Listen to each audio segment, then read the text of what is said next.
Welcome, night seekers, to Nytheric Horror. Tonight, true scary stories, gentle narration, and soothing rain await. Relax, close your eyes, embrace the darkness, and let your nightmare journey begin forever together. If you enjoy tonight's journey, please subscribe, like, and leave a comment. Sweet dreams if you can. This happened one dreary, foggy, rainy day. The kind of gray weather that makes everything look a little duller and a little more unsettling than it normally would. The kind of afternoon where the sky just sits there, heavy and low, and never quite seems to lift, no matter how many hours pass. My sister and I were out helping our mom pass out political ads for a friend of hers who was running for judge, the kind of small, local campaign favor, where you spend an afternoon walking door to door, dropping flyers in mailboxes or wedging them into doors, trying to cover as much ground as possible before the weather got even worse, racing the clock against the forecast that only promised more rain as the day went on. We ended up in some old neighborhood that afternoon, one with brick-paved roads instead of regular pavement. The kind of older street layout you find in neighborhoods that have been around for a very long time. The sort of place where the houses themselves looked like they had stood there for generations, weathered and a little tired, looking under the gray sky.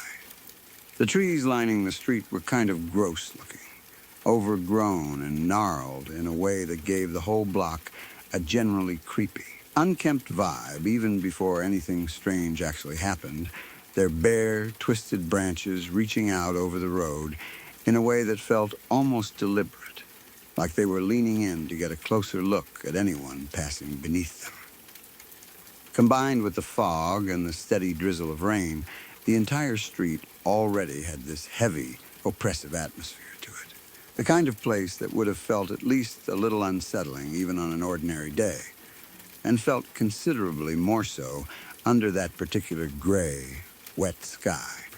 The kind of neighborhood you might describe as looking exactly like the setting for a ghost story even before you had any reason to think one was actually unfolding around you. At the time this happened, it was just my sister and me working that block together, our mom having split off somewhere else nearby to cover a different section of houses on her own, each of us tackling our own stretch of the neighborhood to get through the flyers faster.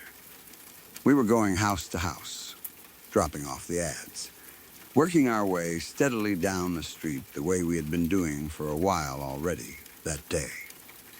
At some point, we turned a corner onto a new street, and that was when we saw her. A woman standing in the middle of the road, not off to the side near a sidewalk or driveway the way you might expect if someone were simply out for a walk or waiting for something, but directly in the center of the road itself, exactly straddling that invisible line down the middle where a car would normally drive. She was positioned in a very specific, unusual way that neither my sister nor I could quite explain afterward, but that struck us both as deeply wrong the moment we saw her. Her head was hanging low, tilted downward, rather than held up naturally the way a person's head normally sits, almost as though her neck could not quite support the weight of it properly. Her legs were spread apart slightly, about shoulder width, planted firmly in place rather than in any kind of relaxed, casual stance. The kind of posture you might associate with someone bracing themselves rather than simply standing around. And her hands hung straight down at her sides, not doing anything, not holding anything, just hanging there completely still. No phone, no umbrella, despite the rain, nothing at all in either hand. She was staring directly at us. Even with her head tilted downward in that strange, low angle, her eyes were locked onto us from that distance, positioned about halfway down the length of the road from where we were standing, close enough that there was no mistaking the direction of her gaze, even through the fog and rain. Something about the combination of details, the lowered head, the specific stance, the direct, unwavering stare, immediately unsettled both of us, in a way that is honestly hard to fully put into words even now. A kind of instant wordless recognition between my sister and me that something about this particular sight was very wrong. It did not look like a normal person simply standing in the street for some mundane reason. It looked deliberate, staged almost, like she had positioned herself there specifically and was waiting, watching for something, or for someone, though we had no idea at the time whether that someone might have been us. My sister and I only had the nerve to complete one single house on that particular street before deciding, without needing to discuss it explicitly, that we were not going to continue further down that road while that woman remained standing there watching us. We finished the one house closest to where we had entered the street, both of us moving through the motions, almost robotically, barely paying attention to what we were actually doing, and then quickly turned to head back the way we had come, moving with a kind of forced calm that neither of us actually felt, glancing sideways at each other every few steps, as though checking to confirm that the other person had seen exactly what we thought we had just seen. The whole time we were still visible on that street, she never once stopped looking directly forward, exactly ahead of her, and this detail is something that has always struck me as particularly unsettling in hindsight, even more so than the initial stillness of her posture. Her eyes were not tracking us as we moved. They were not following our path down the road, not shifting to keep us in view the way a normal person's gaze naturally does when watching someone move across their field of vision. She just kept staring straight ahead the entire time, fixed in that same forward direction, regardless of where we actually were on the street relative to her. Once we turned off that street and started making our way down a different one, my sister and I found ourselves constantly checking behind us, glancing back over our shoulders every few seconds to make sure she was not following us, that she had not started moving in our direction once we were no longer directly in her line of sight. We kept this up for a while, putting as much distance as we reasonably could between ourselves and that street, our pace noticeably quicker than it had been before we encountered her, both of us wanting to get as far away from that scene as possible, without outright running and drawing more attention to how frightened we actually were, exchanging occasional glances with each other that said everything neither of us was quite ready to put into words yet. After enough time had passed, and after covering enough distance without catching another glimpse of her anywhere behind us, we finally started to relax a little, our nerves settling bit by bit as normal houses and ordinary street noise resumed around us, the rain and fog somehow feeling a little less oppressive now that we had put a few blocks between ourselves and that woman. At some point during this stretch, we spotted our mom's car parked further down the road, and seeing it gave us an immediate sense of relief, a clear signal that we could finally stop for the day and put this whole unsettling encounter behind us. We decided we were done, both of us more than ready to call it quits on the flyer route, given how thoroughly creeped out we still felt underneath that returning sense of calm, neither of us in any mood to keep working through more houses after what we had just seen. We walked toward where the car was parked, only to find that our mom was not actually there yet, presumably still out finishing up her own section of houses somewhere nearby. Left standing near the empty car, waiting for her to show up, we turned back around to check the street behind us one more time, just out of habit at this point, more than any specific fear. And there, at the very end of the road behind us, was that same woman, walking, slowly, deliberately, moving straight down the middle of the road exactly the way she had been standing before, still positioned dead center rather than along any sidewalk or edge of the street, as though the normal rules about where a pedestrian should walk simply did not apply to her. She was still looking straight ahead, not at us specifically, not scanning around, just forward. Exactly the same fixed, forward-facing gaze she had maintained the entire time we had first seen her standing still, unbothered by the rain still falling steadily around her. No umbrella, no raised hood, nothing to shield herself from the weather at all. Seeing her there again, now moving instead of simply standing motionless, hit both my sister and me with a fresh wave of genuine fear, far more intense than what we had felt during the initial sighting. A jolt of pure adrenaline that neither of us had time to process calmly. Without exchanging more than a few frantic words between us, we ducked into a nearby drugstore, the first place we could find that offered some kind of shelter and a sense of safety among other people and bright indoor lighting, practically shoving the door open in our hurry to get inside somewhere with other actual living people around us. Once inside, we immediately called our mom, our voices clearly shaking, as we asked her exactly where she was and told her we needed her to come get us right away, standing close together near the front counter of the store, both of us glancing nervously toward the glass doors every few seconds to check whether that woman might appear outside. She told us she was close by, not far from where we currently were, and we explained as quickly and clearly as we could manage that we were scared, that something had happened, that we needed to leave the neighborhood immediately rather than finish out the rest of the assigned route. She did not push back or ask a lot of follow-up questions in that moment.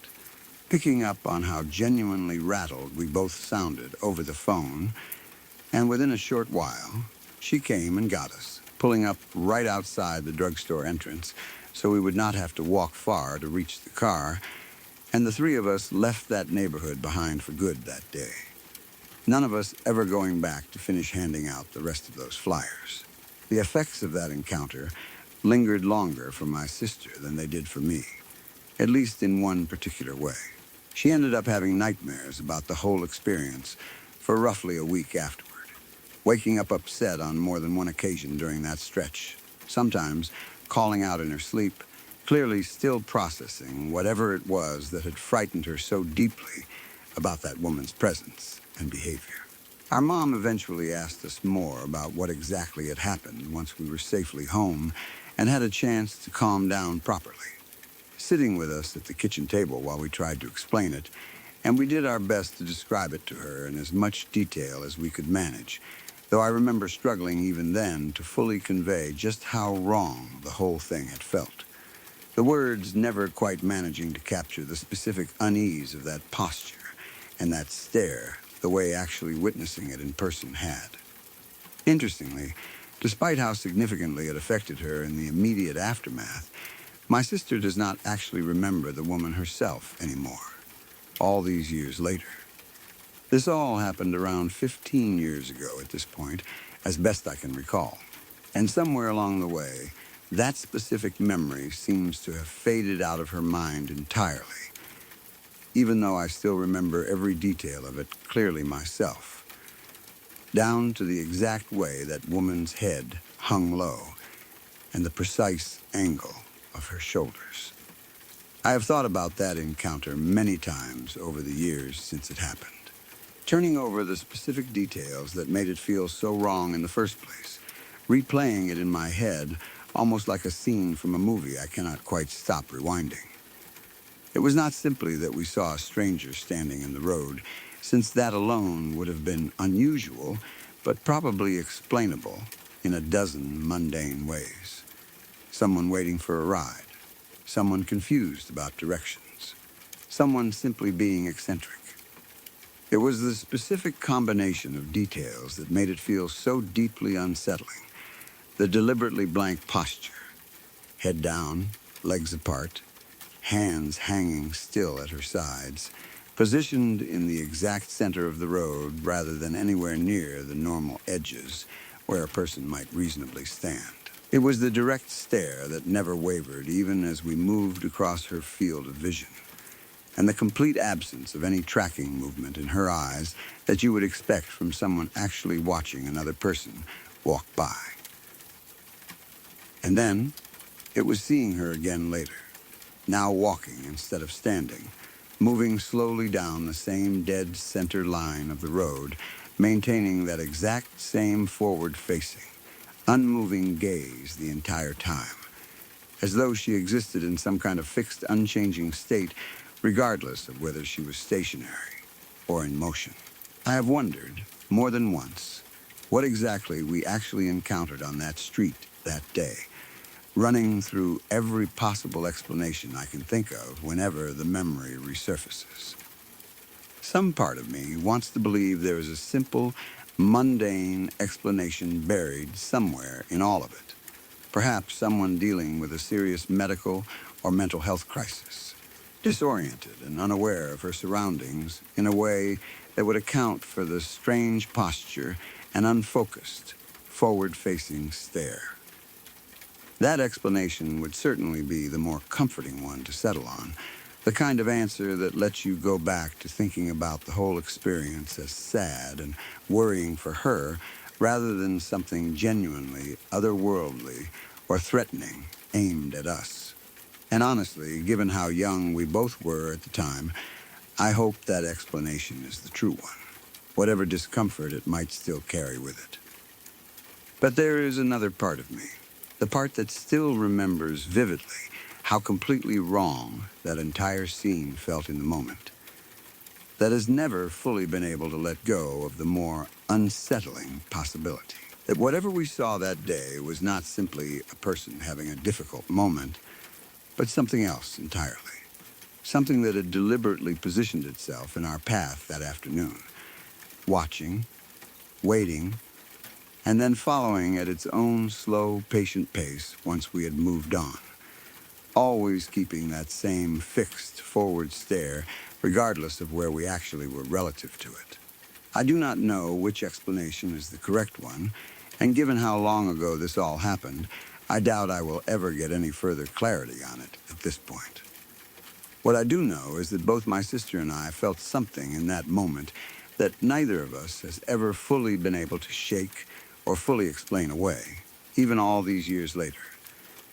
And that whatever it was, it left enough of a mark that my sister's mind eventually chose to simply let the specific memory of that woman fade away entirely, even while everything else about that day, the flyers, the neighborhood, the rain, apparently remained intact well enough for her to still remember the general outline of what happened. I have brought this story up with my sister a handful of times over the years since that afternoon, curious whether any part of it might come back to her if I described enough of the specific details. The brick road, the low-hanging head, the way that woman never once tracked us with her eyes, even as we crossed the entire width of her field of vision.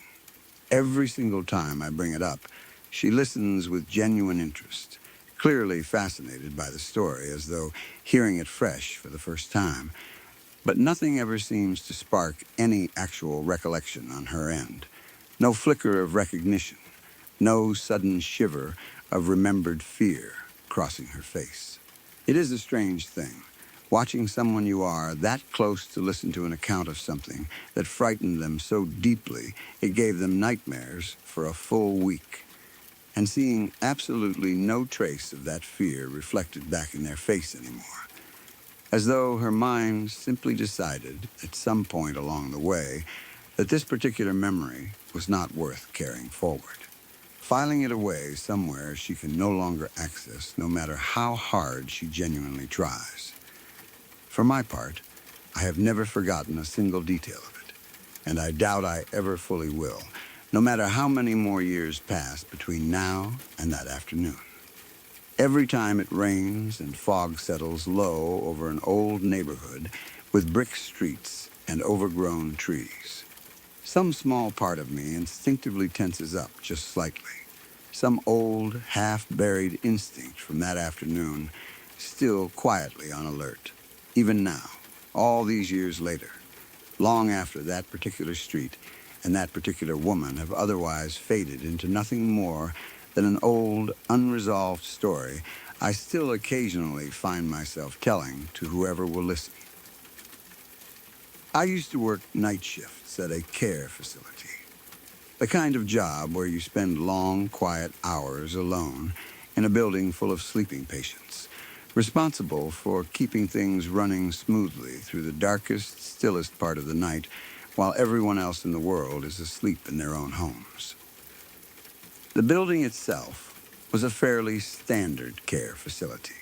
Long corridors lined with patient rooms on either side, a nurse's station near the middle of the layout, supply closets tucked here and there along the halls at regular intervals, the kind of layout you would recognize instantly if you have ever spent time in any similar facility yourself, whether visiting a relative or working there yourself. The work itself was fairly routine, checking on patients periodically, handling whatever paperwork needed doing, and keeping the place clean and orderly for the day shift that would eventually come in to relieve me once the sun finally came up. It was solitary work by nature, and over time, that solitude became something I simply grew used to.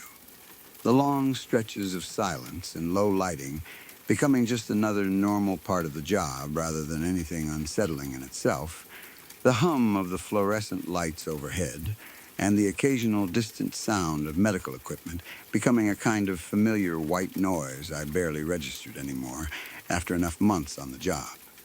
One particular effect of working those overnight hours, something I noticed developing the longer I stayed in that position, was the strange mental state that comes with reaching a certain point of exhaustion deep into a night shift.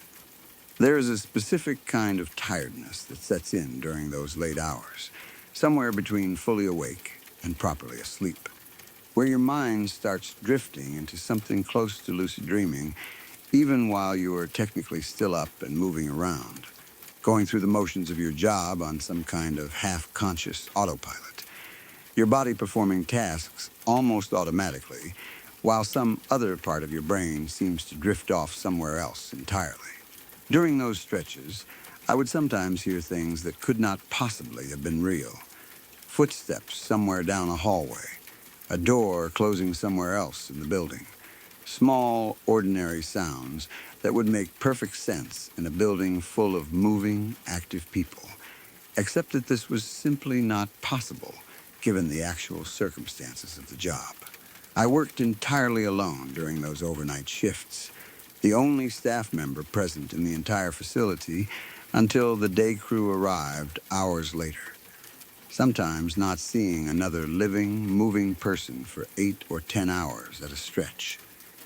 Every single patient under our care was immobile, confined to their beds due to their various conditions, physically incapable of getting up and walking anywhere on their own, let alone quietly enough to produce the kind of footsteps or door sounds I sometimes thought I heard drifting through the halls. At first, these little auditory hallucinations, if that is even the right word for them, unsettled me a fair amount. The way any unexplained sound in an otherwise silent building tends to put you on edge, especially in a place where you are supposed to be the only person capable of making any noise at all.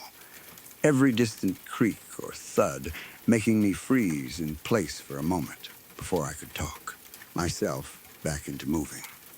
But as the weeks and months went by, and as I settled more fully into the rhythm of that particular job and that particular level of overnight exhaustion, these strange little moments gradually became less horrible and, more simply, normal. Just another quirk of working alone through the deep, dead hours of the night. Something I learned to shrug off and attribute entirely to my own tired, half-dreaming brain playing tricks on me the way overworked minds sometimes do. The same way you might get used to an old building's creaks and settling sounds after living in it long enough. But then, one particular night, something happened that broke entirely from that pattern. Something that felt nothing at all like the vague, drowsy, phantom sounds I had grown accustomed to over time. Something that would end up changing my entire relationship with that building and every quiet hour I would spend inside it afterward. I was going about my usual overnight routine, Working my way through cleaning the floors in one of the main corridors, mop and bucket in hand, moving steadily down the hallway the way I always did during that portion of my shift. The same repetitive back and forth motion I had performed hundreds of times before without a second thought.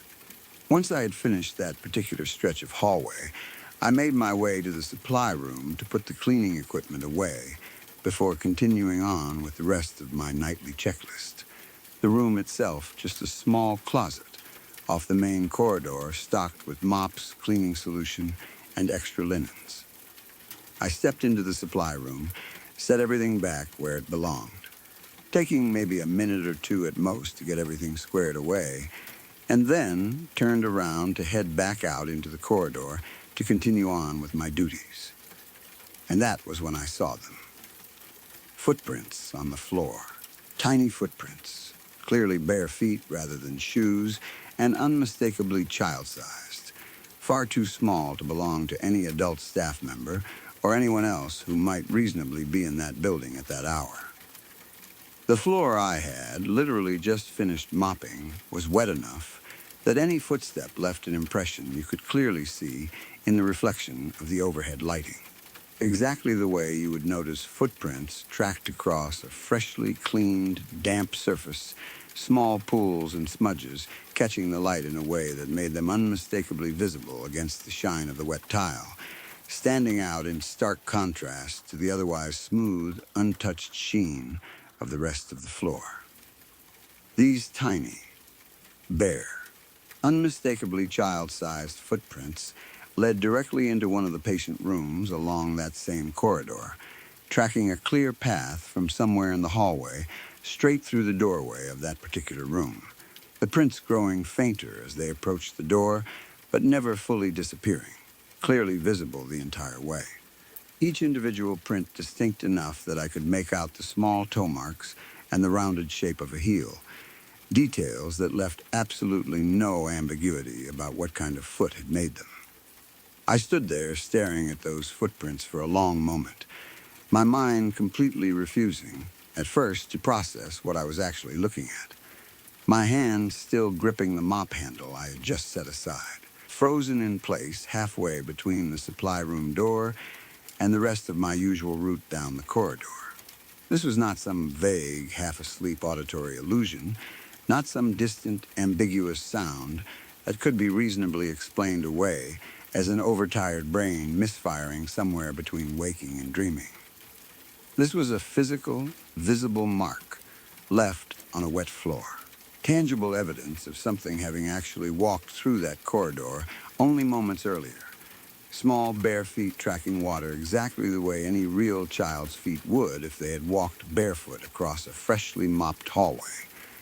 The same hallway I myself had been standing in only a couple of minutes before, putting supplies away in a room barely 10 feet from where these prints now sat.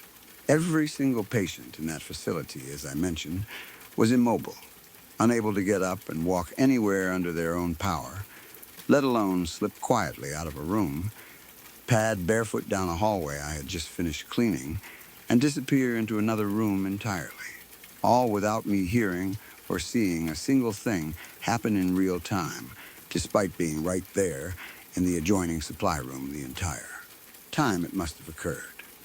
There was no child among our patient population at all, no young family members visiting overnight, nobody of that size or age who should have had any reasonable explanation for being in that corridor, on that floor, barefoot, at that specific hour of the night, well past any visiting hours the facility maintained.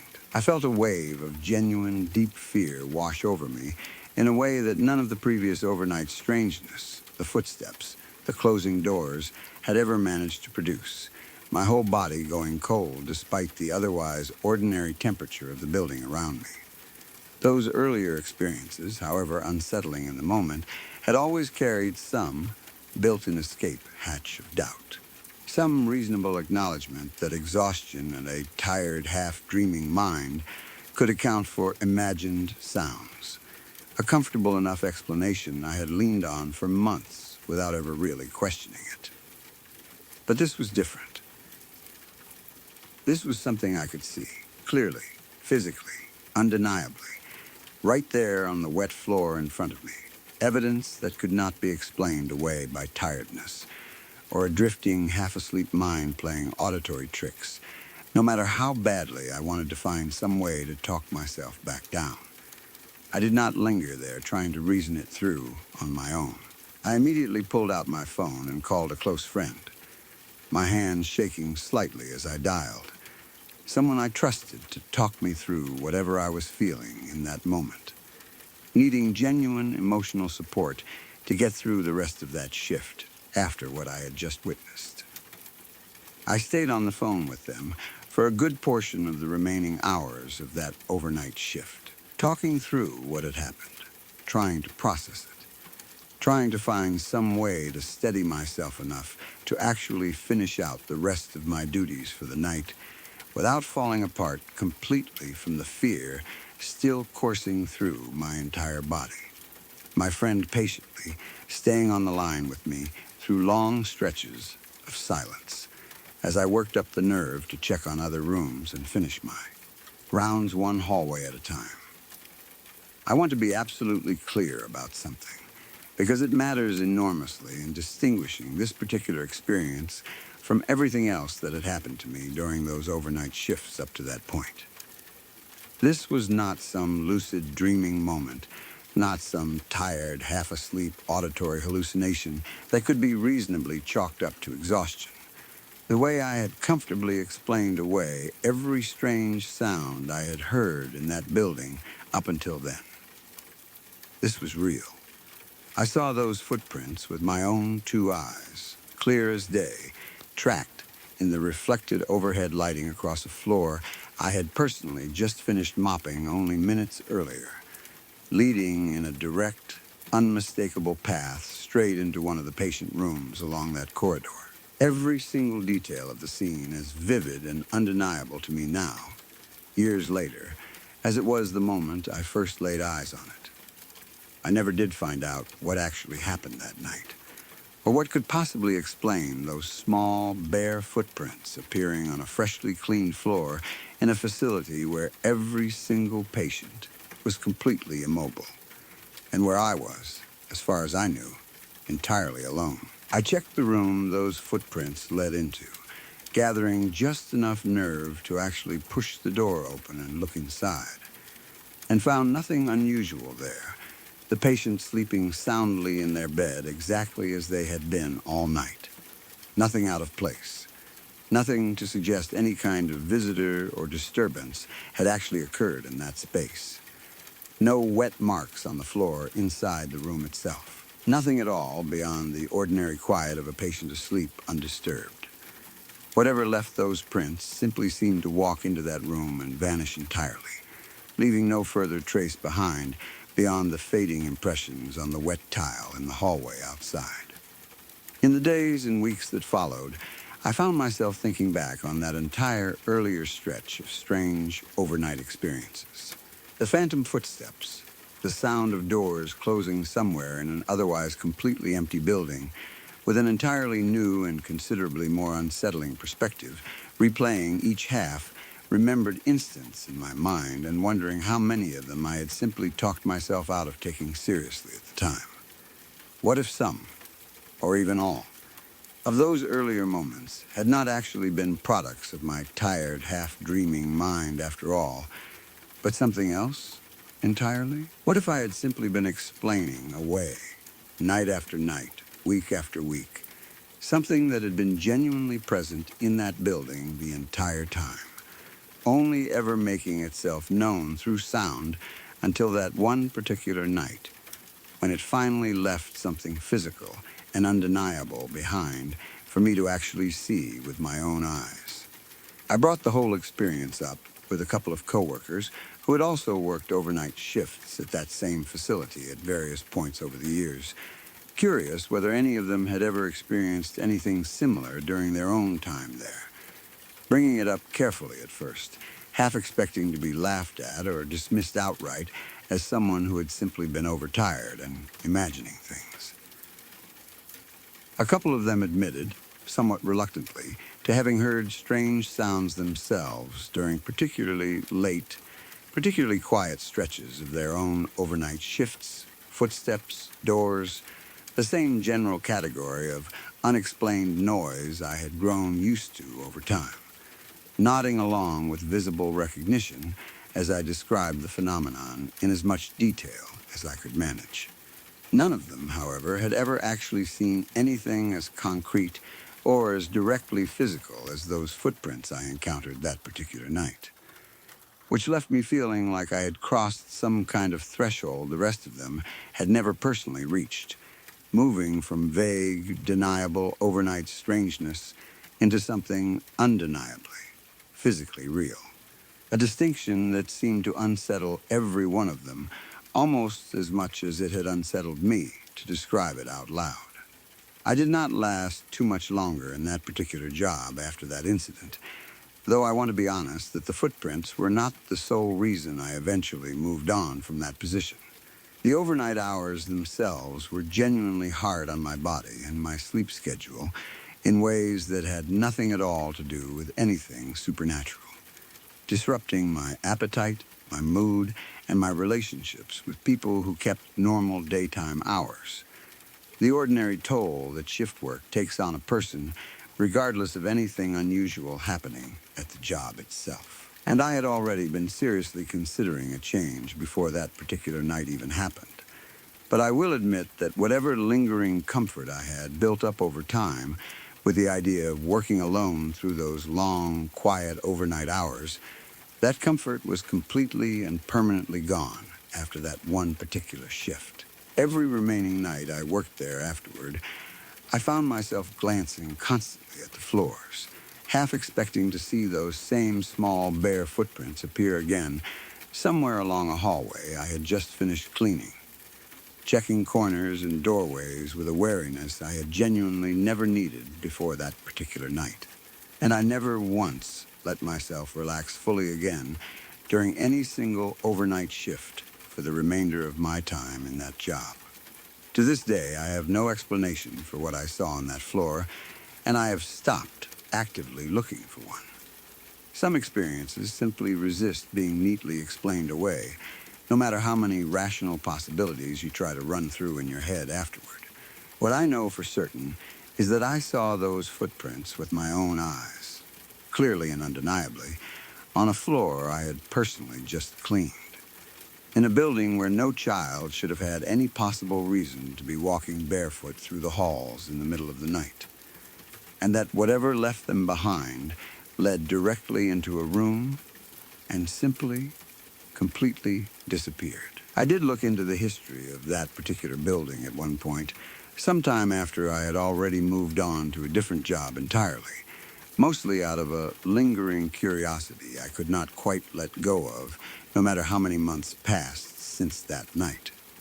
Care facilities like that one are often built on properties that have served other purposes over the decades, sometimes former hospitals, sometimes converted from entirely different kinds of buildings altogether, and I wondered whether there might be some story buried in the facility's own history that could account for what I had seen. Some past tragedy or incident involving a child that might explain a small, barefoot presence still wandering those halls at night, decades after whatever had originally happened. I did not find anything definitive. No clear historical record of a child ever dying or being harmed on that property, though facilities of that age do not always keep detailed enough records for something like that to be easy to track down decades later, especially anything that might have happened quietly, without much public attention at the time it actually occurred. Not finding a clear answer did not make me feel any better about the whole thing.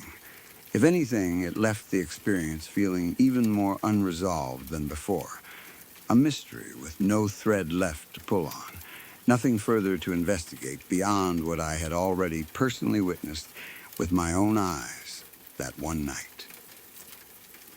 I have made peace, as much as I think I ever truly will, with simply not knowing, filing the entire experience away as one of those things that happened to me once, clearly and undeniably. and that I will likely never fully understand, no matter how much time passes or how many different angles I try to examine it from over the years. This happened while I was stationed in South Korea during a night out with some friends looking for a particular bar that had been recommended to us by other people we knew who had spent more time in the area than we had. The place was called either M4 or My Story. We were not entirely sure which, since we had only heard about it secondhand from other people who had been there before.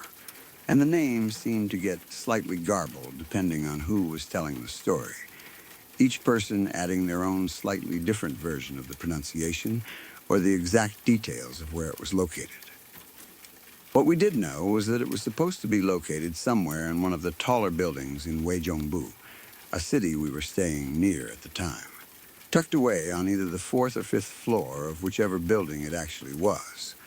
The kind of small, easy-to-miss venue that tends to exist in a lot of these multi-story buildings throughout South Korea, where a single building might house a completely different bar, restaurant, or shop on every single floor, stacked one on top of another with no obvious signage from the street to tell you exactly what you were looking for until you were already inside and working your way up floor by floor, checking each one until you found the right spot. We eventually found what we all believed was the right building, based on the directions and description we had been given, and made our way inside to the elevator, ready and eager to head up and track down this bar we had heard so much about from other soldiers who had already made the trip themselves. The elevator itself was a fairly standard one. Nothing unusual about it that any of us noticed at the time, just an ordinary elevator in an ordinary-looking building, the kind you would find in countless similar structures throughout the city. Nothing about its appearance or condition giving us any reason to think twice before stepping inside. We got on and selected the fourth floor first, figuring we would start there and check the fifth floor afterward if we did not find the bar right away on our initial attempt. The ride up was uneventful, just the usual quiet hum of an elevator moving steadily between floors. Nothing about the trip itself giving any indication whatsoever of what we were about to encounter once the doors finally opened. When the elevator doors slid open on the fourth floor, we were met with a scene that immediately struck all of us as deeply out of place. Instead of finding a bar or even the beginnings of one, the floor in front of us was almost entirely empty, stripped down in a way that made it look like the space was either abandoned or in the middle of some kind of construction or renovation project. Bare concrete or subflooring visible in places where you would normally expect finished tile or carpet. There was no furniture to speak of beyond what we would soon notice. No decorations, no signage, nothing that would suggest any kind of functioning business currently operated on that floor. The lighting was minimal at best, leaving most of the space sitting in a kind of dim, uneven darkness that made it hard to make out the full extent of the room beyond what was immediately visible right in front of the elevator doors. Shadows pooling in the corners and along walls that seemed to stretch back further than the weak lighting could properly illuminate. And in the middle of all that emptiness, sitting alone in the dark, was a single young girl. She was positioned at a piano, an actual, real piano, sitting there in the middle of this otherwise completely stripped, empty floor, and she was playing it, her fingers moving across the keys in the dim light while she sat there completely alone, in a space that gave every indication of being unused, unfinished, or abandoned. She did not look up at us, did not react in any visible way whatsoever to the elevator doors opening or to the sudden light spilling out from inside the elevator car into that otherwise dim and shadowy room. She simply kept playing, her attention entirely fixed on the piano in front of her, as though our arrival meant absolutely nothing at all to her, as though she had not even registered that anyone was standing there watching her. I want to try to convey just how genuinely unsettling this scene felt in the moment. Because reading it back now, written out plainly like this, it might not fully capture the wrongness of it the way actually standing there and witnessing it firsthand did. There was no reason for a young girl to be sitting alone, in the dark, playing a piano, on an otherwise completely empty and apparently unused floor of a building we had entered, specifically because we had heard there was supposed to be a bar located somewhere around that exact floor level. The mismatch between what we expected to find and what we were actually looking at, combined with the eerie stillness and darkness of the room and the strange, quiet detail of the piano music drifting out toward us from somewhere in that gloom, created an atmosphere that felt immediately and deeply wrong. The kind of wrongness that your body registers as danger before your conscious mind has even finished processing exactly what it is looking at. A full-body reaction that hit every single one of us standing there at almost exactly the same moment. None of us said a word to each other in that moment. We did not step off the elevator to investigate further, did not call out to the girl to ask what she was doing there or whether she was all right, did not do any of the things you might imagine a group of curious people doing when faced with something unexpected. None of the usual instinct to help or check on a child alone that you might expect from any of us under ordinary circumstances. Instead, whichever one of us was standing closest to the elevator control panel immediately hit the close door button, his hand moving almost on instinct before the rest of us had even fully processed what we were looking at. And we all stood there in tense silence as the doors slid shut, cutting off our view of that strange, dim, empty floor and the girl sitting there alone at her piano. The faint sound of the music itself fading out completely the moment the doors sealed shut between us and her. The elevator ride back down felt considerably longer than the ride up had, even though logically it must have taken exactly the same amount of time. None of us spoke much during that descent, each of us, I think, still trying to process what we had just seen and quietly deciding, without needing to discuss it out loud, that we had absolutely no interest in getting off on that floor again or investigating any further into what exactly had been going on up there, everyone staring silently at the illuminated floor numbers ticking downward as though watching them closely might somehow speed the process along. Once we were back on the ground floor and safely outside the building again, we finally started talking about what had just happened, comparing notes on what each of us had actually seen and trying to make sense of it together. Everyone talking over each other slightly in that particular way people do right after sharing an unsettling experience.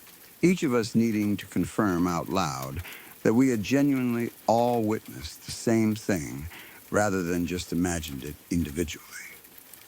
We never did end up finding the bar we had originally set out looking for that night, whether it turned out to actually be on a completely different floor of that same building, in a different building entirely, or whether we had simply been given bad directions to begin with. We abandoned the search entirely after that encounter, none of us having any interest in getting back into that same elevator to check the 5th floor after what we had just witnessed on the 4th. We ended up finding some other, entirely unremarkable bar nearby instead, spending the rest of the evening there among ordinary music and ordinary conversation, though I remember the topic kept circling back to what we had seen no matter how hard any of us tried to steer it towards something else entirely. I have thought about that scene many times over the years since it happened, trying to come up with some reasonable, mundane explanation that would account for everything we saw, running through every possibility I could think of during the quieter moments when the memory resurfaces unprompted. Perhaps the floor really was simply in the middle of renovation, and perhaps the girl was somehow connected to whoever was doing that renovation work.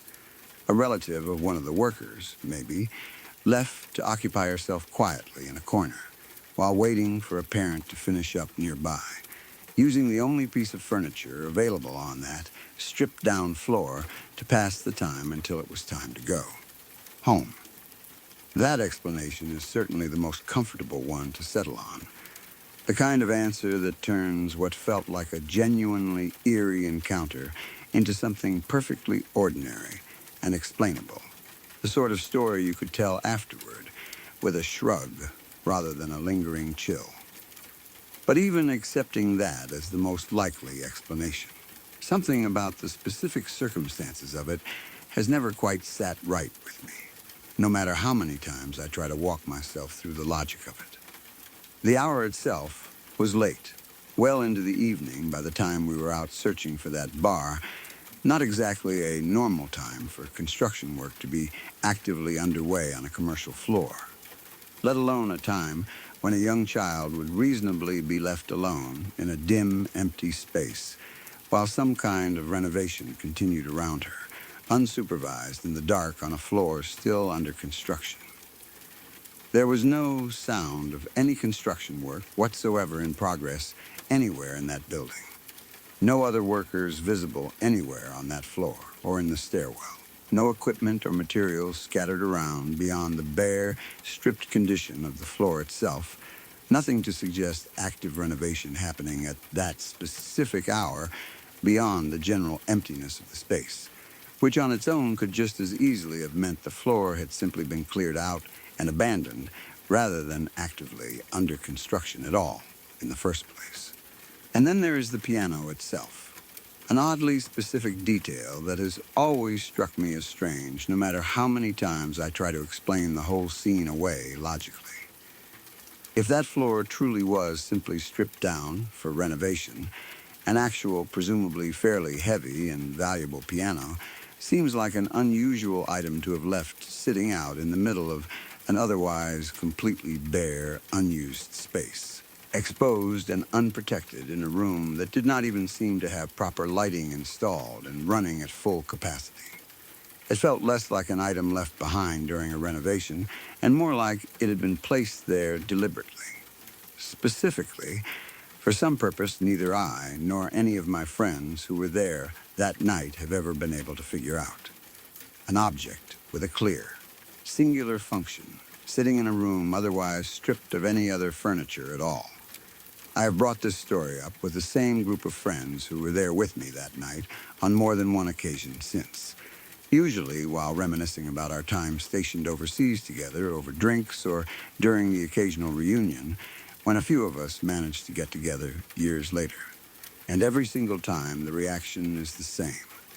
Nobody laughs it off completely or tries to convince the rest of the group that we were simply imagining things or misremembering some ordinary, unremarkable scene. Everyone who was actually there that night remembers it with the same unsettled clarity, the same immediate agreement that whatever we saw felt deeply wrong in a way that went beyond just an unusual coincidence of timing or circumstance, each person adding their own small remembered detail that somehow always lines up perfectly with what everyone else recalls. We have never landed on a satisfying explanation as a group, no matter how many different theories we have floated over the years since, some more far-fetched than others, and the story has simply settled into our shared collection of memories from that overseas posting as one of the genuinely unexplainable things that happened to us during our time there. The kind of story that always comes up eventually whenever enough of us get together and start swapping old memories. I have occasionally wondered whether any of the local friends or co-workers we knew during our time in Uijeongbu might have some insight into the building itself, some piece of local knowledge or history that could shed light on what we actually witnessed that night. But I never got around to asking anyone at the time, too eager, I think, to simply put the whole experience behind us rather than dig any deeper into it while we were still stationed there. By the time I thought to ask around more seriously, enough time had passed and enough of my connections to people still living in that area had faded that I never really pursued it any further, and the mystery has simply remained exactly that, a mystery. Ever since, one more unanswered question from an already strange and memorable chapter of my life overseas. To this day, I genuinely do not understand what that girl was doing there, alone, in the dark, playing a piano on an otherwise completely empty floor of a building we had entered, looking for a bar that, as far as I know, we never actually did manage to find that night. I do not know whether she was simply a real, ordinary child caught up in some perfectly explainable, if unusual, circumstance that happened to look far stranger than it actually was, or whether we witnessed something else entirely, something that defies the kind of tidy explanation any of us have ever been able to settle on.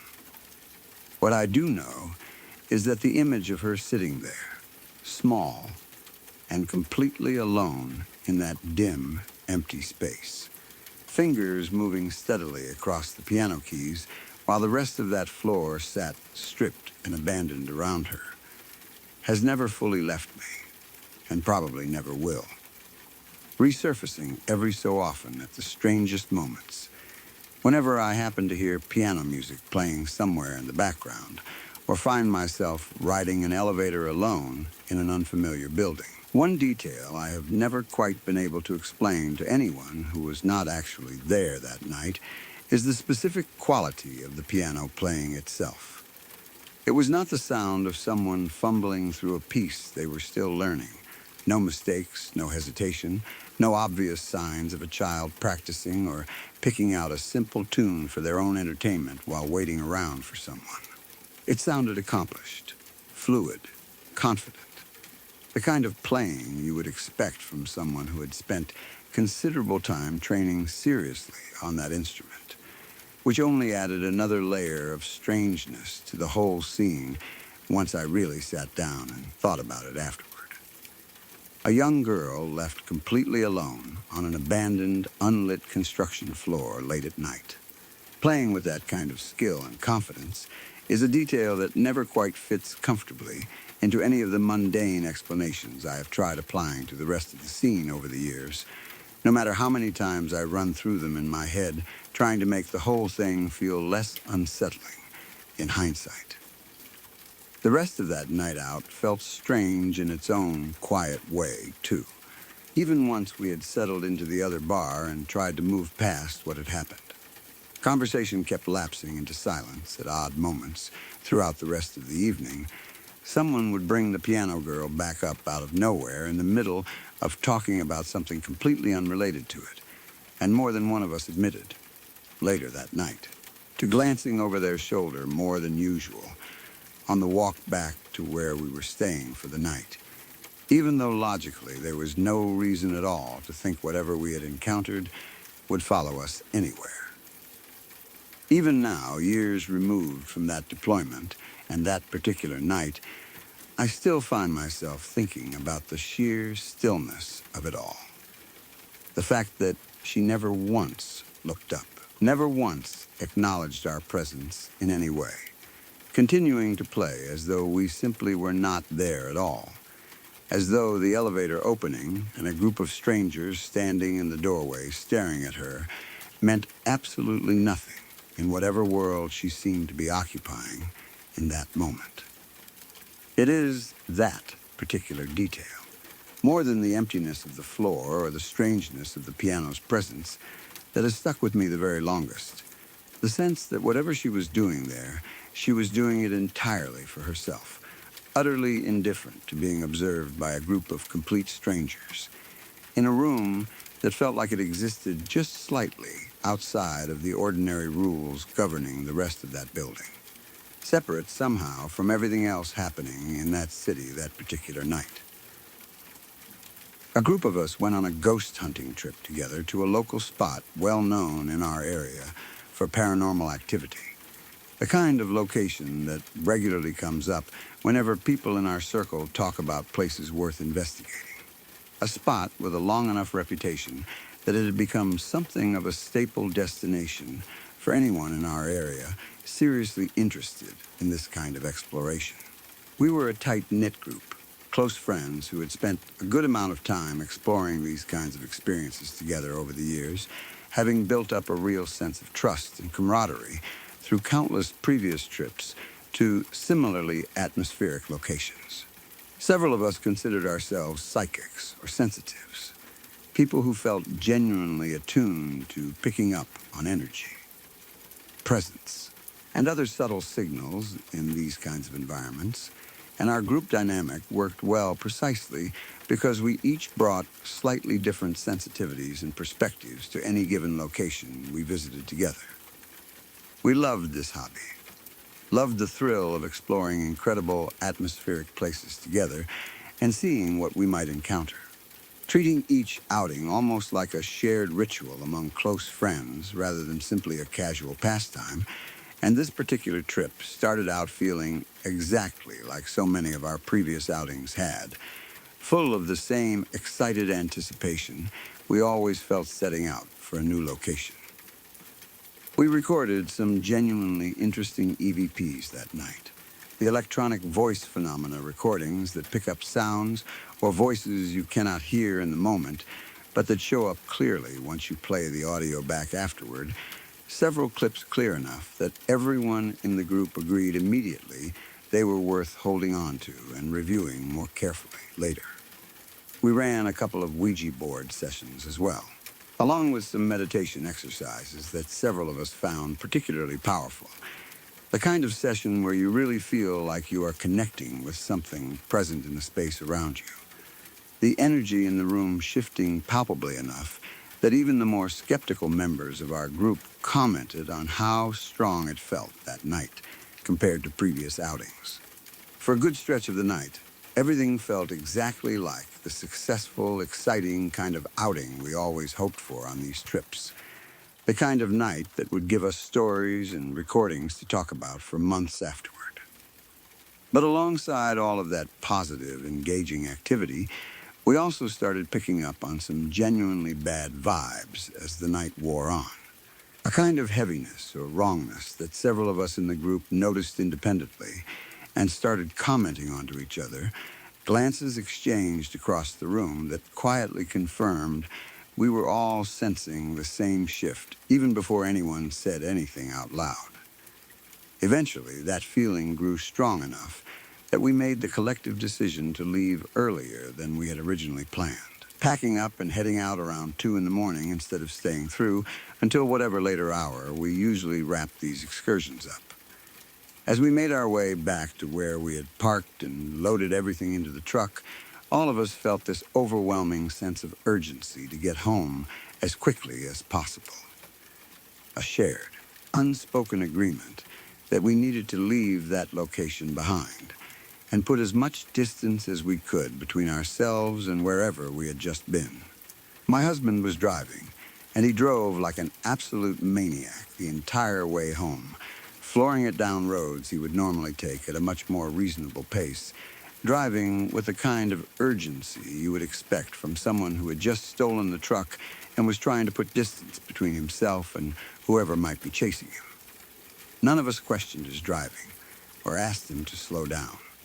If anything, every one of us in that truck felt exactly the same pressing need to get home immediately, as though something behind us demanded that kind of speed, an unspoken consensus that filled the whole cab with tense, urgent silence, broken only by the roar of the engine. Then, quite suddenly, just a few miles outside of home, that entire feeling shifted.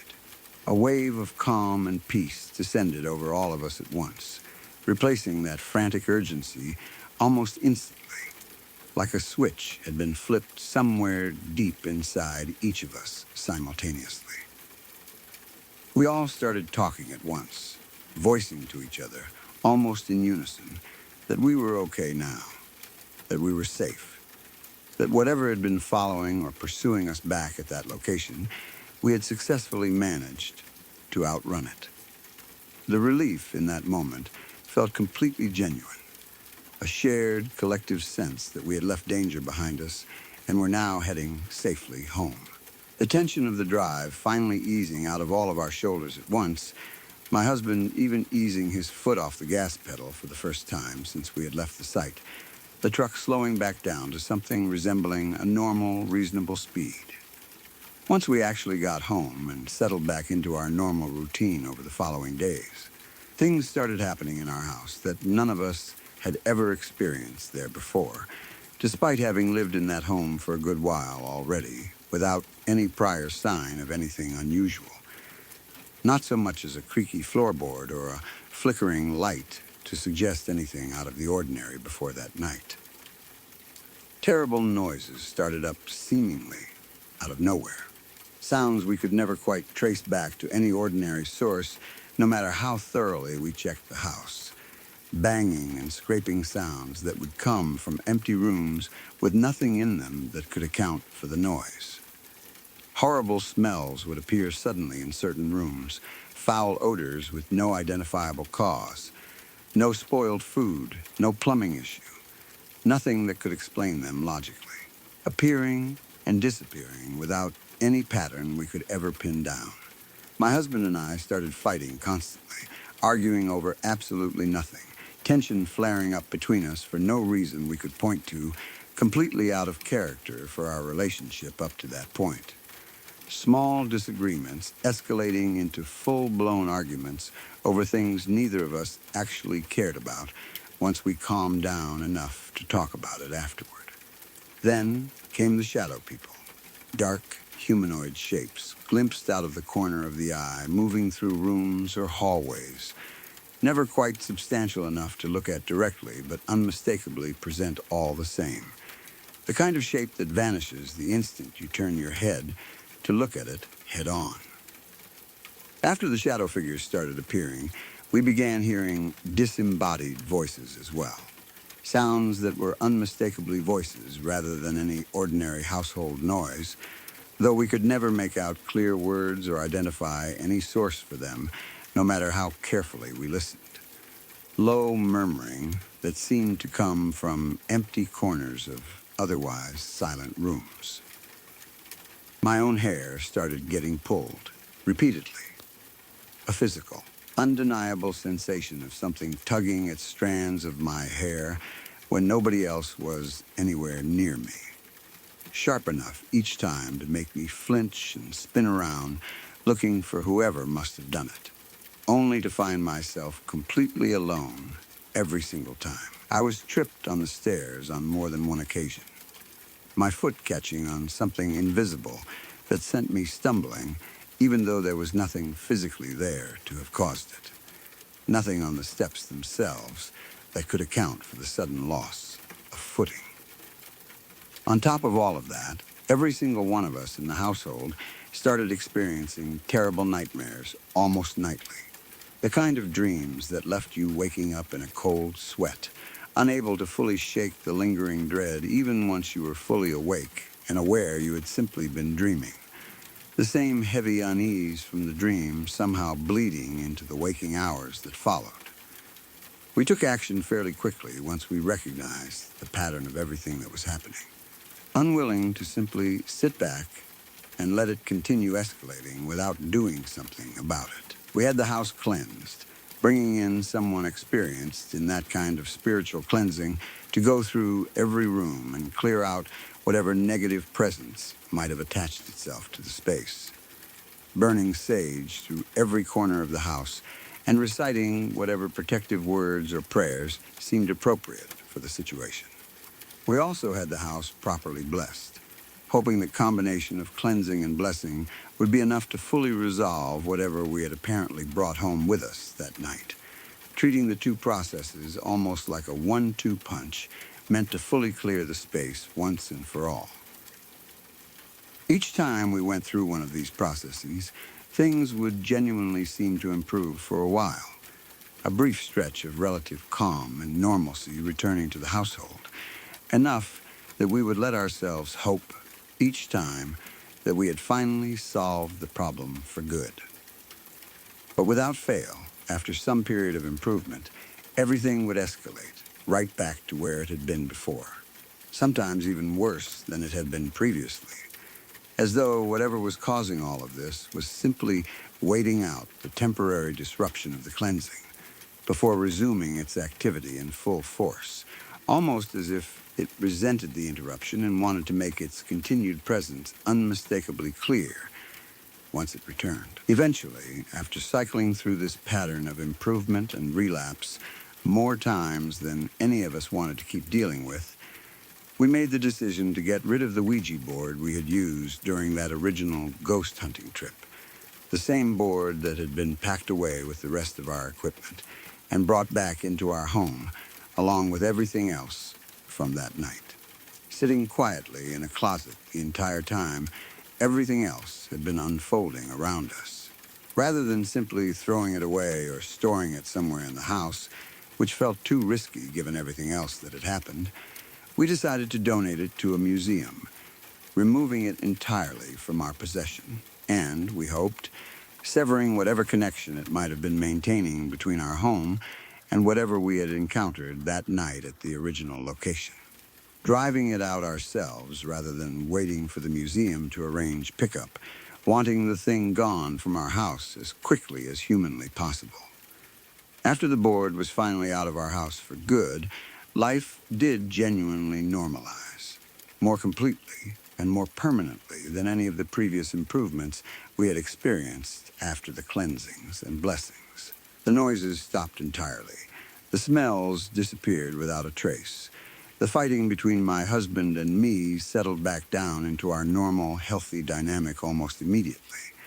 The shadow figures and disembodied voices ceased appearing altogether, and the nightmares finally stopped plaguing our sleep. Each of us slowly starting to sleep through full nights again for the first time in longer than any of us wanted to admit. Not too long after everything had settled, we ended up buying a new house entirely and moved out of that home shortly afterward, wanting a completely fresh start away from everything that had happened there. Even though the worst of it had apparently resolved once the board was gone, none of us quite trusting that home enough to stay there indefinitely, regardless of how much things had improved. It was only years later, long after we had moved on and mostly put that entire experience behind us, that something occurred to me about that original night, a realization that has stuck with me ever since and changed how I understand everything that happened afterward. That overwhelming sense of peace and calm we all felt together. Just a few miles from home during that frantic drive back from the ghost hunting location, the moment where we collectively agreed out loud that we were safe, that we had successfully outrun whatever had been pursuing us, I no longer believe that peace came from actually escaping anything at all. I have come to believe, thinking back on it now, with everything that happened afterward taken into account, that the calm we felt in that moment was not the relief of having outrun something dangerous. It was something else entirely. I think that sense of peace descended on all of us at that exact point in the drive, because whatever had been following us from that location had, at that moment, successfully arrived. It had made it all the way home with us. The urgency we felt during the drive was not us racing to escape it. It was that presence, whatever it actually was, riding along with us the entire way. And the peace we all felt together once we got close to home was not relief at having lost it behind us. It was the settling, satisfied calm of something that had successfully completed its journey, arriving exactly where it intended to be all along, comfortably, undetected, right there in the truck with all of us, and then, very shortly afterward, right there in our home, settling in with every intention of staying for good. Looking back on it now, with that realization firmly in place, so much of what happened over the following months makes a different kind of sense than it did at the time. The immediate escalation of strange activity once we were back in our own space, the cycle of temporary improvement followed by worsening relapse every time we tried a cleansing or a blessing. The fact that nothing truly resolved until we physically removed the Ouija board itself from our possession entirely, all of it lines up far more coherently with the idea that we had unknowingly carried something home with us that night, rather than successfully leaving it behind at that original location the way we had all so confidently believed in that moment of shared collective relief during the drive. I think about that night often, even now, years removed from the experience and safely settled into an entirely different home with none of the same problems we dealt with previously. I think about how convincing that sense of peace felt in the moment, how absolutely certain all of us were, together, that we had gotten away safely, that whatever bad energy or presence we had picked up on at that location had been left behind us on those dark roads as my husband drove, like his life depended on getting us home as fast as possible. None of us questioned that feeling of safety in the moment. Why would we have? It felt real, shared, and entirely convincing.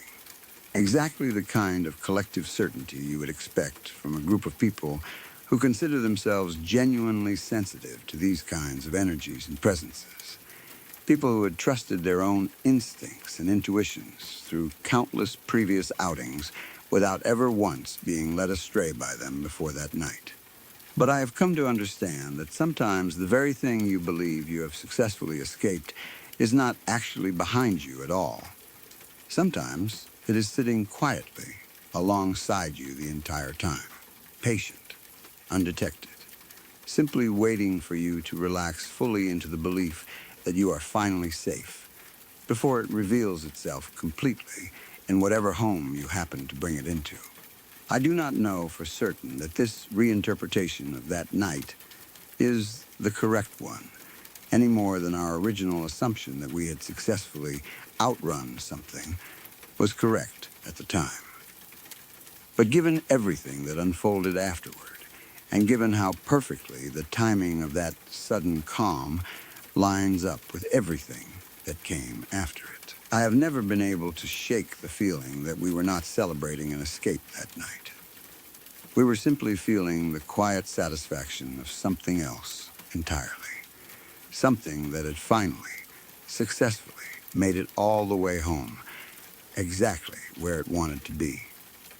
I have shared this reinterpretation with the rest of the group who were there with me that night, the same close friends who experienced that same collective wave of relief during the drive home, and the reaction has been almost universally the same kind of quiet, uncomfortable recognition.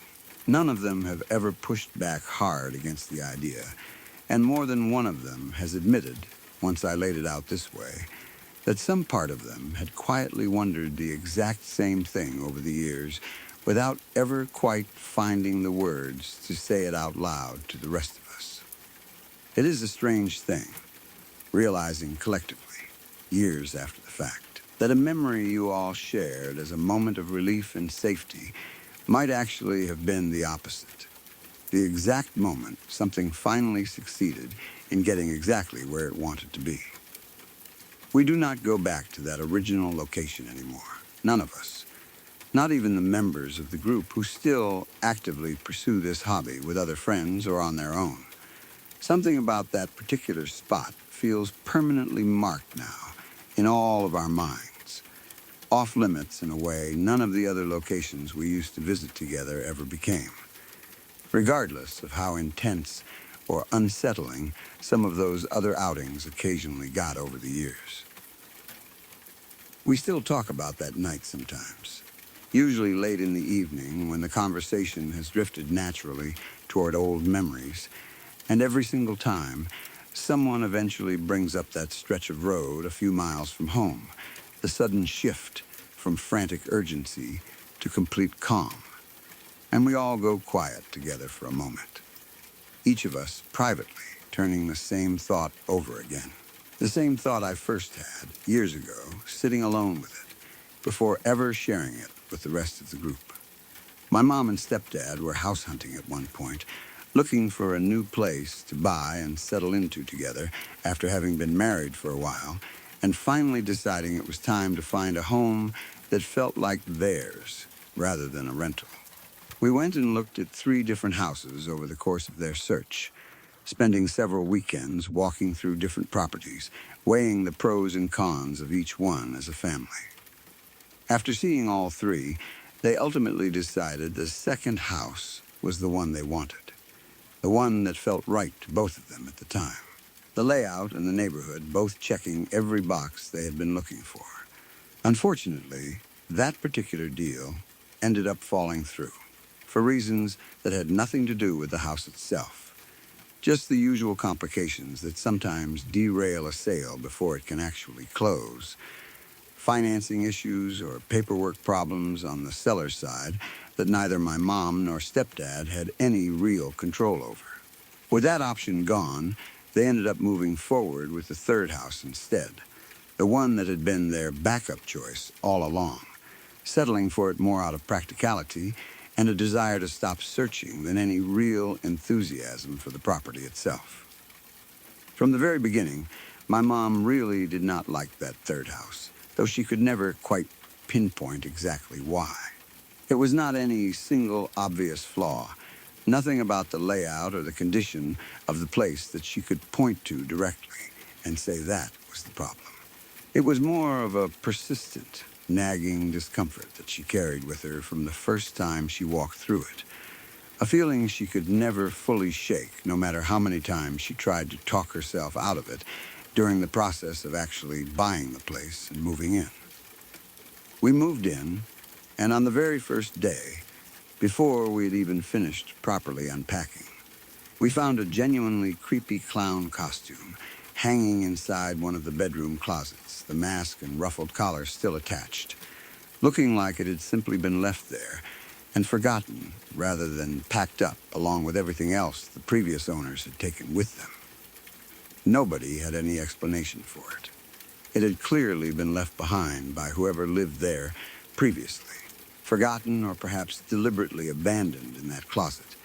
And finding something like that on the very first day in a new home certainly did not help ease any of my mom's already uneasy feelings about the place. Several of us half joking nervously about it, while also clearly not entirely comfortable having it hanging there in the house at all. The following weekend, we discovered something else entirely. A secret attic area located above the garage, accessible only through a narrow hole cut into the ceiling of one of the rooms below, the kind of opening you would easily miss entirely if you were not specifically looking up and paying close attention to the ceiling. It was not the kind of attic access you would typically expect in a normal home. No proper hatch or pull-down stairs, just this cramped, awkward opening that required some real effort to actually climb up into. Someone having to boost the rest of us up, one at a time, to get a good look inside. Once we managed to get up there and look around, what we found was genuinely unsettling in its own right. Every single inch of that attic space, the walls, the floor, absolutely everywhere you looked, was lined with empty beer cans, stacked in some places nearly to the low, sloped ceiling. Not scattered around randomly, but stacked and arranged along every available surface, an almost obsessive amount of them. More cans than any single person could reasonably have consumed casually over any normal stretch of time. The kind of volume that suggested years of steady, hidden accumulation rather than a handful of forgotten parties. Tucked away in the back corner of that same cramped attic space, we also found some kind of military uniform, crumpled up and clearly discarded rather than stored with any care. When we picked it up to inspect it more closely, we found small, airplane-sized bottles of liquor stuffed into every single pocket. The kind of miniature bottles you typically only see on airplanes or at certain kinds of liquor stores. It painted a strange, uncomfortable picture. Whoever had used that attic space clearly had some kind of serious, secretive relationship with drinking, hiding away up there among all those empty cans and stashed bottles, tucked into a space of the house that was not meant to be easily found or accessed by anyone else.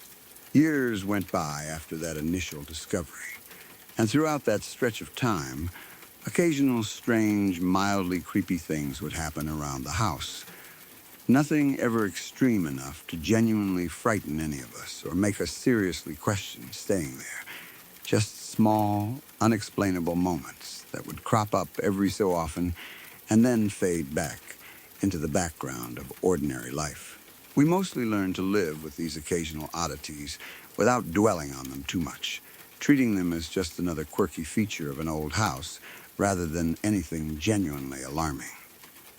Then, quite abruptly, after years of relatively normal life in that home, my stepdad began drinking, seemingly overnight, with no gradual buildup that any of us noticed leading into it.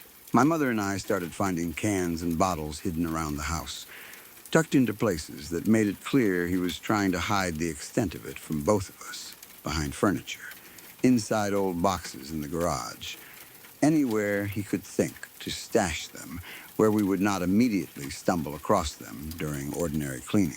He became dark and withdrawn, a complete departure from the person we had always known him to be, and he became physically and verbally abusive as well, something that had never once been part of his character before this sudden shift.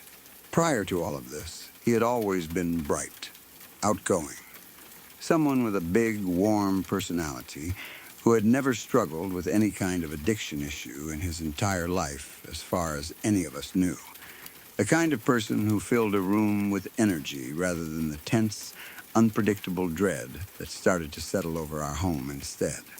The change in him felt so sudden and so complete that it was genuinely difficult to reconcile the person he had become with the person we had known for years leading up to that point, as though some entirely different personality had simply taken over where his old one used to be. Eventually, the situation reached a point where he was admitted to a rehab facility to get help for what had clearly become a serious problem. My mother spent that first week alone in the house while he was away, getting treatment. And for the most part, that week passed fairly uneventfully. Nothing particularly unusual happening during those first several days of being on her own in the house. But one night, during that same stretch, she heard a loud banging sound coming from the bedroom directly across the hall from hers, loud enough to jolt her fully awake and sit up in bed. She got up to go investigate, and when she stepped into that room, she found that books had fallen off the built-in bookcases lining the walls, scattered across the floor in a way that suggested real force rather than simply books slipping off a shelf on their own, several of them landing far enough from the shelves themselves that gravity alone did not seem like a sufficient explanation. One particular book had landed in the middle of the room, notably separate from the rest of the scattered books, lying open with its pages spread, almost as though it had been placed there deliberately rather than simply having fallen along with the rest. I cannot remember the exact details of what she told me about that book, but it was some kind of self-help book specifically dealing with caring for a loved one struggling with addiction, and the very first line visible on the open page contained the phrase, "demons of addiction," or something extremely close to that exact wording, a detail that struck her immediately even in the middle of the night, half asleep and startled as she was. Given everything that had been happening with my stepdad at that exact time, finding that specific book open to that specific line in a room that had otherwise been completely quiet and undisturbed just moments earlier struck my mother as deeply unsettling, far beyond what a simple, ordinary explanation could account for. Eventually, my stepdad returned home from rehab, and things escalated even further than they had been before he left. After he got back, he and my mother had decided to separate within the house itself, at least for the time being, and he ended up sleeping in that same room with the built-in bookcases, the very room where that strange incident with the falling books and the self-help book had occurred while he was away, rather than improving after his time in treatment. His behavior toward my mother grew even more violent than it had been previously, escalating to the point where he was ultimately removed from the house entirely by the police, called in to intervene given how dangerous the situation had become. My mother and stepdad ended up divorcing not long after that. In the aftermath, he became deeply, seriously religious, embracing his faith in a way he never had before, and as far as I am aware, he has never touched alcohol again since that entire ordeal came to its conclusion. Whatever combination of forces led him down that path of sudden, severe addiction and violence, it seems that his eventual recovery came through a genuine, lasting transformation on his part, one that has apparently held for good in the years since. My mother stayed in that house by herself for another 6 to 8 months after the divorce was finalized, living alone in the same home where all of this had unfolded. During that stretch, one particular night, she went out with some friends and had a few drinks. Nothing excessive by most people's standards. But she has never been a big drinker herself, so even a modest amount left her feeling fairly tipsy by the time the evening wound down. She went home afterward and went to bed, still feeling the effects of those few drinks as she drifted off to sleep. That night, she had an absolutely horrific nightmare, one in which she was viciously attacked in her own bedroom, struck with a lamp sitting on her nightstand, and then strangled by whoever or whatever was attacking her in the dream. The whole thing playing out with a vividness and physical intensity unlike any ordinary dream she had experienced before. It was the kind of nightmare that leaves a person genuinely shaken even hours after waking. The kind of vivid, visceral dream that feels disturbingly real even once you know, rationally, that it was only a dream, the sensation of hands around her throat lingering even after she was fully conscious. She woke up the next morning to the sound of a friend knocking on her front door, since the two of them had plans to attend some kind of event together that day. Still groggy and shaken from the nightmare, disoriented in that particular way you feel after a genuinely disturbing dream, she rushed to answer the door and let her friend inside.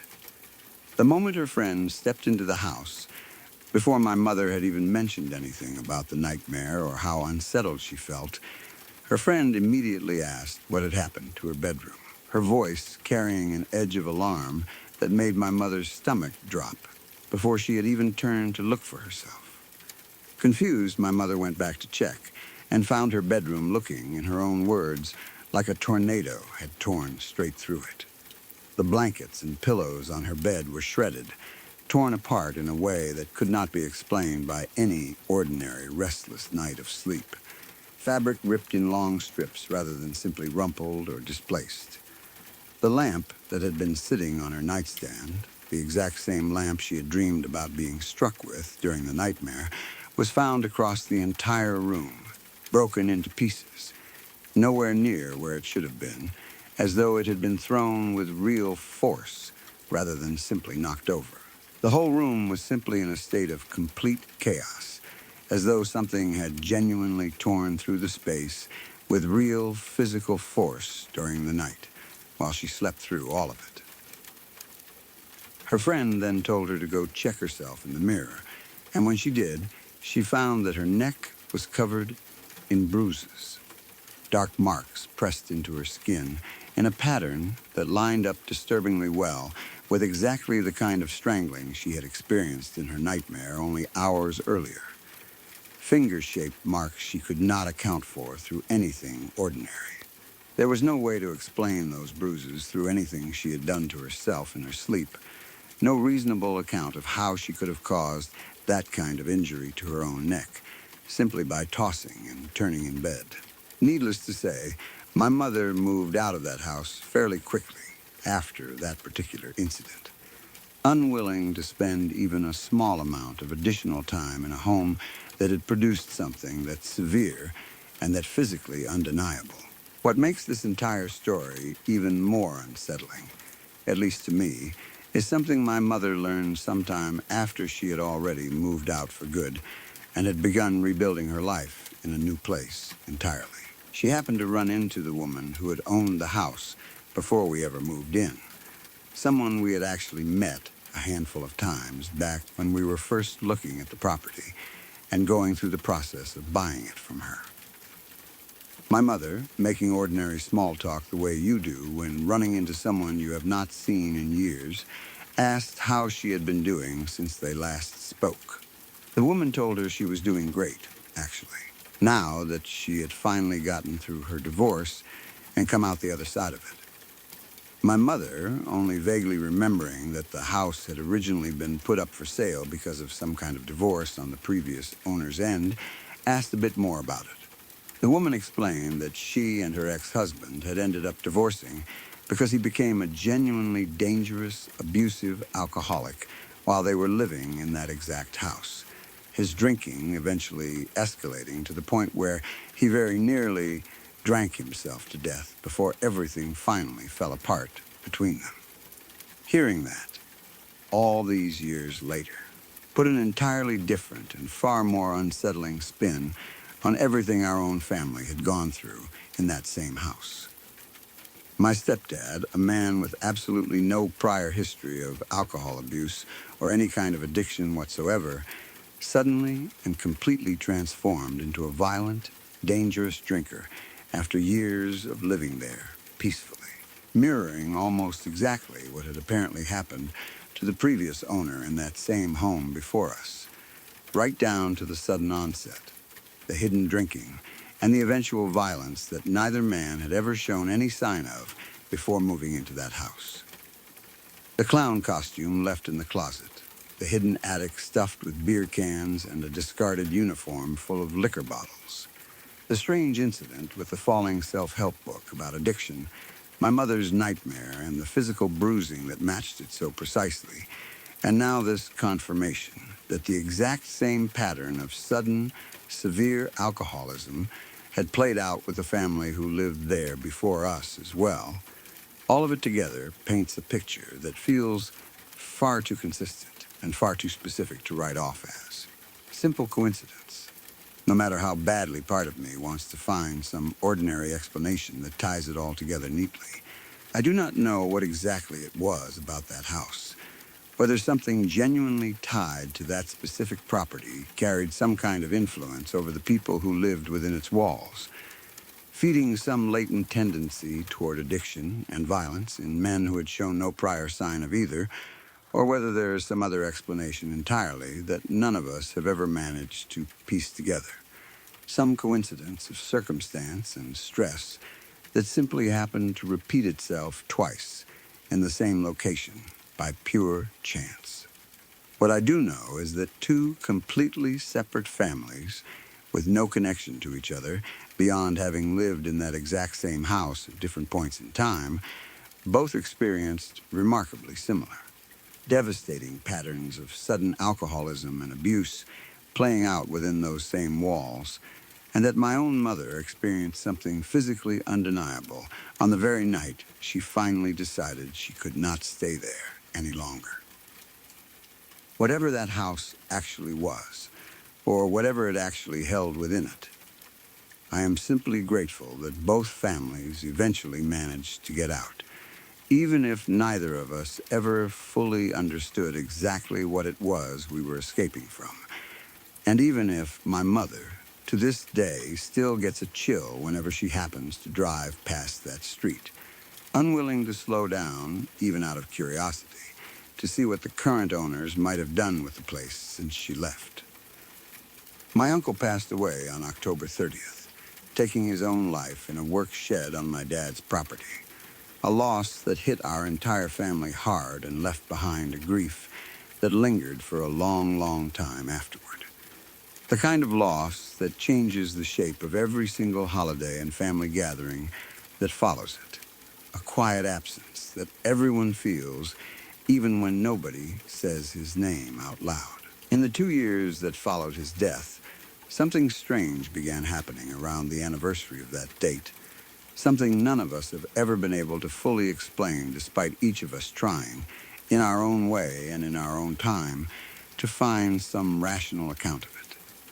For those 2 years, right around midnight, a radio would turn on with absolutely no warning, no one touching it. No explanation for how or why it suddenly started playing, filling whatever room it happened to be in with sound out of nowhere, right around the same time each year, close enough to the anniversary itself that none of us could really call it a coincidence of timing. The second time this happened, it was a battery-powered radio sitting inside the house. An ordinary little unit that normally lived on the kitchen counter and rarely got used for much beyond background noise during the day. My mum was in the kitchen at the time, finishing up the dishes after a long day, getting ready to head to bed for the night. The house otherwise quiet and settled for the evening. Just as she was wrapping up and preparing to turn in, the radio suddenly switched on, filling the quiet kitchen with sound out of nowhere, startling her badly given that nobody else was up and moving around the house at that hour, and certainly nobody had touched that radio in any way leading up to that moment. The dial and volume exactly where they had been left the last time anyone had used it. The first time it happened, a full year after my uncle's death, the radio involved was actually a combination CD player and radio unit. The kind of device that specifically requires being plugged into a wall outlet in order to turn on or function at all. No battery option available to explain any kind of accidental activation. No internal power source of any kind that could account for it switching on by itself. The problem was that this particular CD player and radio combo was sitting outside at the time, out in my dad's work shed, and it was not plugged into anything whatsoever, sitting on a shelf where it had been placed some time earlier, its cord coiled up beside it rather than running anywhere near an outlet. There was no power source connected to it, no cord running to an outlet. Nothing that should have allowed it to turn on under any normal circumstance. No reasonable explanation my dad could come up with even after checking it over carefully afterward. And this was not some random shed chosen arbitrarily either. It was sitting close to the exact spot where my uncle had died the year before, the very location where that entire tragedy had unfolded.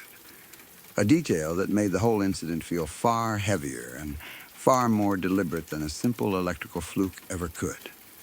Both of these experiences belonged to my parents, moments each of them lived through separately over those 2 years following my uncle's passing, each one happening right around midnight on the anniversary of his death, each one involving a piece of electronic equipment that by any reasonable explanation should not have been capable of simply turning itself on under the specific circumstances involved, and each one leaving whichever parent experienced it thoroughly shaken for days afterward.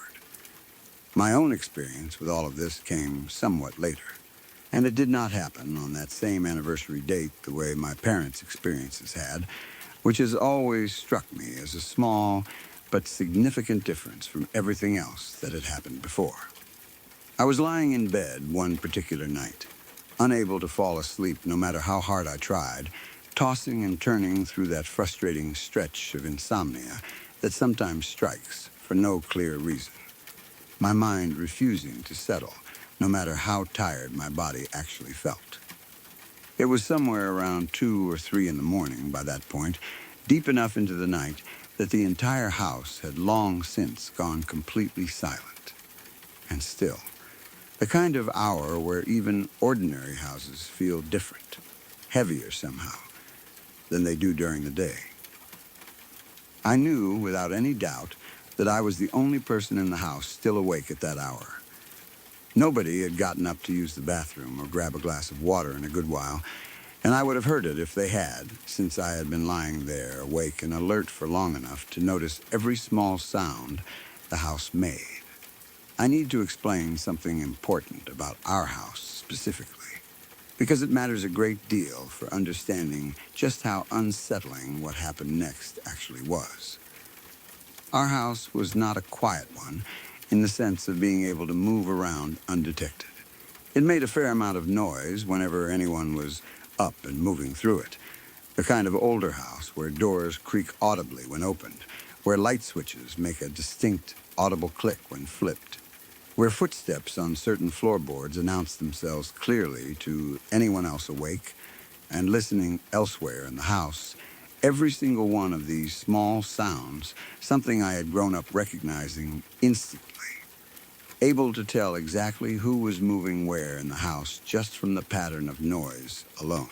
This was not a house where someone could quietly wander around in the middle of the night without the rest of the household potentially hearing some trace of that movement. Which is exactly why what happened next struck me as so completely wrong from the very first moment I noticed it. Lying there, in the dark, fully aware that I was the only one awake, and fully aware of exactly how much noise our house tended to make whenever anyone else was up and moving through it, I suddenly heard footsteps. Not just a single set of footsteps passing by once, but a steady, repeating pattern. Footsteps pacing back and forth along the hallway just outside my bedroom door. Back and forth, over and over, with no pause, no variation in the pattern. Nothing that suggested anyone was actually trying to go somewhere specific within the house. No bathroom trip, no trip to the kitchen, just that same relentless, methodical back and forth motion continuing without end. Just steady, deliberate pacing, back and forth, continuing on for what felt like an unbearably long stretch of time. The sound never once faltering or pausing the way a real person's footsteps naturally would if they stopped to think or check something along the way. I have never in my entire life been as frightened as I was in that moment, lying there, frozen in my bed, listening to those footsteps continue their steady back and forth pattern in the hallway, knowing with absolute certainty that there was nobody else awake in the house who could have been responsible for that sound. I did not get up to check. I did not call out. I simply lay there, completely still, barely breathing, my heart pounding so loudly in my own ears that I half worried it might drown out my ability to keep listening to that slow, steady pacing continue on the other side of my bedroom door, waiting for it to stop, too terrified to do anything except wait it out in silence. Eventually, after what felt like an eternity but was probably only a matter of minutes, the footsteps simply stopped. No door opening or closing to explain someone finally going back to bed. No further sound of any kind. Just an abrupt, total silence that settled back over the house as completely as if the footsteps had never happened at all. The sudden absence of that sound almost as unsettling as the sound itself had been. I did not sleep well for the rest of that night, lying there wide awake, straining to hear any further sound, half expecting the pacing to start up again at any moment, though it never did. My mind replaying that steady back and forth rhythm over and over until the first hint of daylight finally began creeping in around the curtains.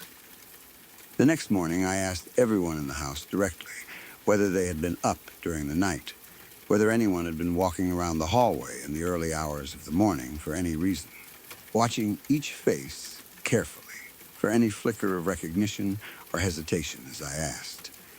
Every single person gave me the exact same answer, without a single moment of hesitation between any of them. Nobody had been up. Nobody had left their bed at all during that stretch of the night. Everyone had been asleep the entire time, exactly the way I had already suspected before even asking, given how certain I already was that I was the only one awake when it happened, their confirmation somehow making the whole thing feel worse rather than better, closing off any last hope I had been quietly holding on to that there was some simple, mundane explanation waiting for me. I have thought about that night many times since, turning it over in my mind, trying to reconcile everything I knew to be true about our house, how much noise it made, how certain I was that nobody else was awake, with the fact that I clearly and unmistakably heard footsteps pacing steadily back and forth in the hallway outside my room, a sound so distinct and so real in the moment that I have never once managed to convince myself I might have imagined it or dreamed it. I have never come up with a satisfying, rational explanation for it, and at this point, I do not think I ever will, no matter how many times I lie awake running through the possibilities again. Taken together, all three of these experiences, my mother's radio turning on inside the house while she was finishing the dishes, my father's radio somehow switching on outside in the shed despite not being plugged into any power source, right near the spot where my uncle had died, and my own experience with those unexplained pacing footsteps in the hallway, form a pattern that none of us in the family has ever been able to shake or fully explain away. Each experience happened separately, to different family members at different times, and yet each one carries that same undeniable sense of something present, something that defies the ordinary explanations we might otherwise reach for when something strange happens in an old, familiar house. I do not know for certain whether any of this was actually connected to my uncle, whether some part of him lingered in some way around the house and the shed during those first couple of years following his death, or whether these were simply a series of strange, unrelated coincidences that our grieving minds naturally connected together because of the timing and the circumstances surrounding them. Grief has a way of making people search for meaning and connection in even the most ordinary, explainable events, and I recognize that possibility as much as anyone else in my family does, having sat with that doubt myself plenty of times over the years since. But the specific details of each incident have always made that explanation feel incomplete to me, no matter how many times I try to talk myself into the simpler, more comforting version of events. A CD player and radio combo unit that requires being plugged in, sitting completely unplugged in a shed, turning on anyway, exactly 1 year after my uncle's death, in the exact location where he died, is not the kind of coincidence that lends itself easily to an ordinary explanation. Neither is a battery-powered radio inside the house suddenly switching on with no one anywhere near it, at almost exactly the same time of night, the following year. And neither, certainly, are footsteps pacing steadily back and forth in a hallway of a notoriously noisy house at an hour when every single other person living there was confirmed, the next morning, to have been fast asleep the entire time, unable to account for any part of what I heard. My parents have talked about their own experiences with me on more than one occasion over the years since, and neither of them has ever tried to explain away what happened to them as some kind of misunderstanding or ordinary household malfunction. Even when pressed to think it over more carefully in the calm light of day, years removed from the original grief, they both remain just as certain now as they were at the time that what they experienced was genuinely inexplicable, that there was no ordinary reason for either radio to have turned on the way it did, under the specific circumstances each of them found themselves in. My mother, in particular, has mentioned more than once how the timing always struck her the most, both radios activating right around midnight, right around the anniversary of my uncle's death, as though something was making a very deliberate point of returning at that exact moment each year, wanting to be noticed, wanting some acknowledgement that it was still present in some form, still connected to the people and the place it had left behind.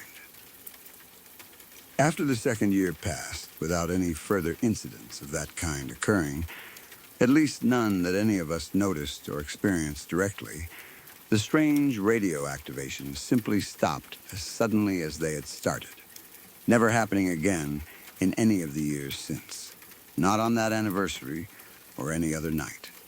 My own experience with the footsteps happened at a different point entirely, not tied to that same anniversary date, which has always made me wonder whether it was connected to the same overall pattern at all, or whether it was something else entirely, its own separate, unexplainable incident that simply happened to occur in the same house where all of this other strangeness had already taken place in the years following my uncle's passing, perhaps entirely unrelated, or perhaps simply the same presence choosing a different way to make itself known on a night that meant nothing in particular to the rest of us.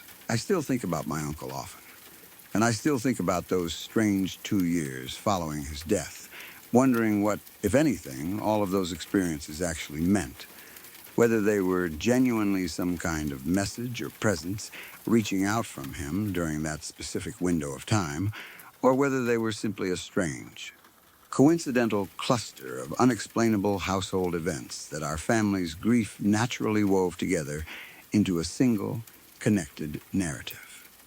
I do not know which explanation is correct, and I suspect none of us in the family ever will. What I do know is that each of us experienced something we cannot explain, something that has stayed with us clearly in memory ever since, and something that, regardless of its ultimate cause, has become a permanent part of how our family remembers that particular chapter of our lives. My dad still uses that same work shed today, going in and out of it regularly for ordinary, everyday tasks, the way he always has done for as long as I can remember. And as far as I know, nothing unusual has happened out there since those first 2 years passed. He has never once suggested tearing it down or replacing it with something newer, and I think, in his own quiet way, he has simply made peace with the shed being exactly what it always was before. A place for tools and projects and ordinary weekend work, separate now from whatever happened out there during that specific stretch of time following my uncle's death. I have asked him once or twice, carefully, whether he ever feels anything unusual out there anymore, whether some part of him still hesitates before stepping inside, and he always gives me the same answer, that it just feels like an ordinary shed to him now. Nothing more, nothing less. Though I sometimes wonder whether that is entirely true, or simply the answer he has decided is easiest to give, both to me and to himself. Every year, when late October rolls around again, I notice a certain quiet settling over the entire house. None of us saying much about it directly, but all of us aware, in our own way, of what that date represents and what it once brought with it during those first 2 difficult years. We do not talk about the radios much anymore, since it has been years now since anything like that has happened. But I know my parents still think about it, the same way I still think about those footsteps in the hallway whenever I happen to lie awake at an odd hour, unable to sleep, my mind drifting back to that same steady, unhurried pacing, without my ever meaning for it to. It has become, in its own strange way, simply part of our family's history now, a story we occasionally tell each other quietly, not quite explained, not quite resolved, but permanently woven into how we remember my uncle and the 2 strange years that followed him leaving us. A chapter of grief and unanswered questions that none of us has ever fully closed the book on, even now, all these years later. This one genuinely, truly creeped me out, and it happened years ago at a house party I went to with a group of friends, the kind of casual weekend gathering where people drift in and out of different rooms and different conversations throughout the night without much of a fixed plan or schedule to any of it. At some point during the evening, a few of us ended up out in the front garden of the house, sitting around smoking and talking the way you do at these kinds of gatherings, taking a break from the noise and crowd inside to get a bit of fresh air and catch up with each other one-on-one rather than shouting over the music blasting from somewhere further inside the house, the kind of small, quiet pocket of a much bigger party that forms naturally once enough people have had a few drinks and want somewhere calmer to sit for a while. While we were sitting out there, we noticed a woman walking, or maybe gliding is a better word for it, down the street directly in front of the house, moving along the pavement at a steady, unhurried pace under the streetlights lining that particular stretch of road. She was wearing a sari, And there was something about the way she moved that struck me as slightly unusual even in that first glance. A kind of smooth, gliding quality to her steps rather than an ordinary walking pace. Though none of us thought much of it at the time, since it was late enough in the evening that plenty of odd little details tend to blur past unremarked when you are half distracted by conversation and a cigarette in hand. People walk down streets all the time, and there was nothing about seeing a woman out for a walk that should have registered as anything worth paying close attention to. We simply clocked her presence, mentioned it in passing to each other maybe, and went right back to whatever conversation we had been having before she caught our eye, none of us giving her more than a passing glance as she continued along the street.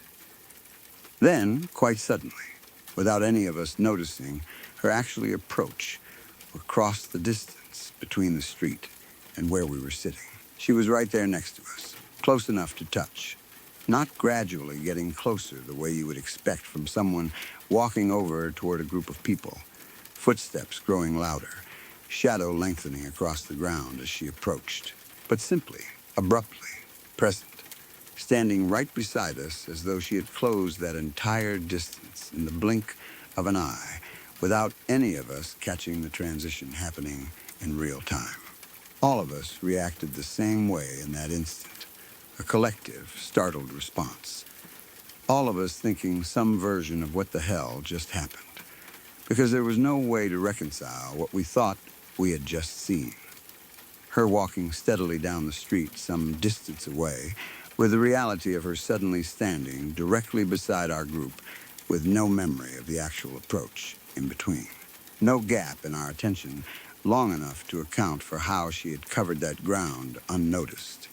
She then took a moment to look at each of us individually, making direct and deliberate eye contact with every single person sitting there in that garden, one after another, slowly and carefully, as though she wanted to make absolutely sure she had truly locked eyes with every last one of us before doing whatever she had come over to do. That alone was unsettling enough.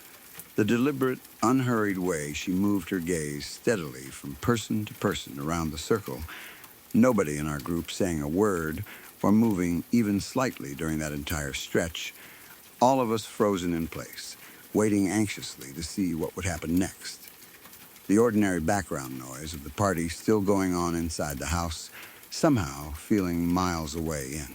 That particular moment of held breath and locked, unblinking eyes. Once she had finished making eye contact with everyone in the group, she suddenly started screaming at us without any further warning, shouting out some genuinely crazy-sounding stuff that none of us could really make sense of in the moment.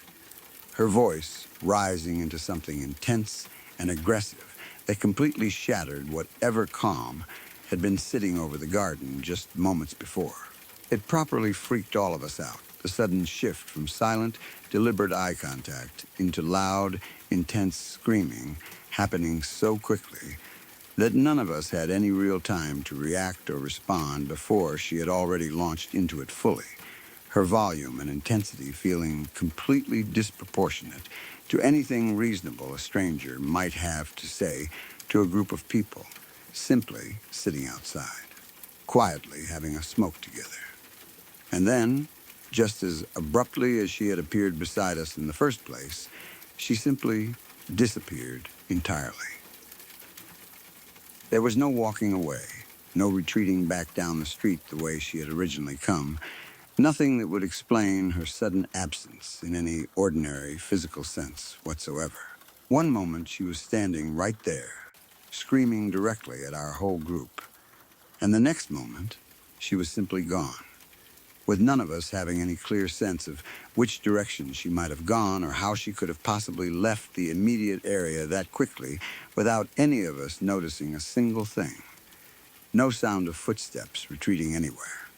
No glimpse of her figure moving off down the road the way there had been when she first arrived. We all sat there afterward, completely stunned, trying our best to piece together what exactly had just happened and comparing notes carefully on what each of us had actually witnessed. since something about the whole encounter felt so disorienting and strange that I think each of us wanted some kind of confirmation from the others that we had all seen the same thing, rather than each of us having. Simply imagine some version of it entirely on our own.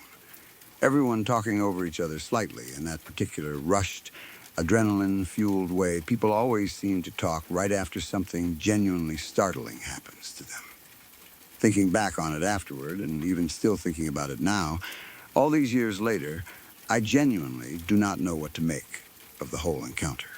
It is entirely possible that she was simply a very, very strange and upset neighbor of whoever was hosting that party.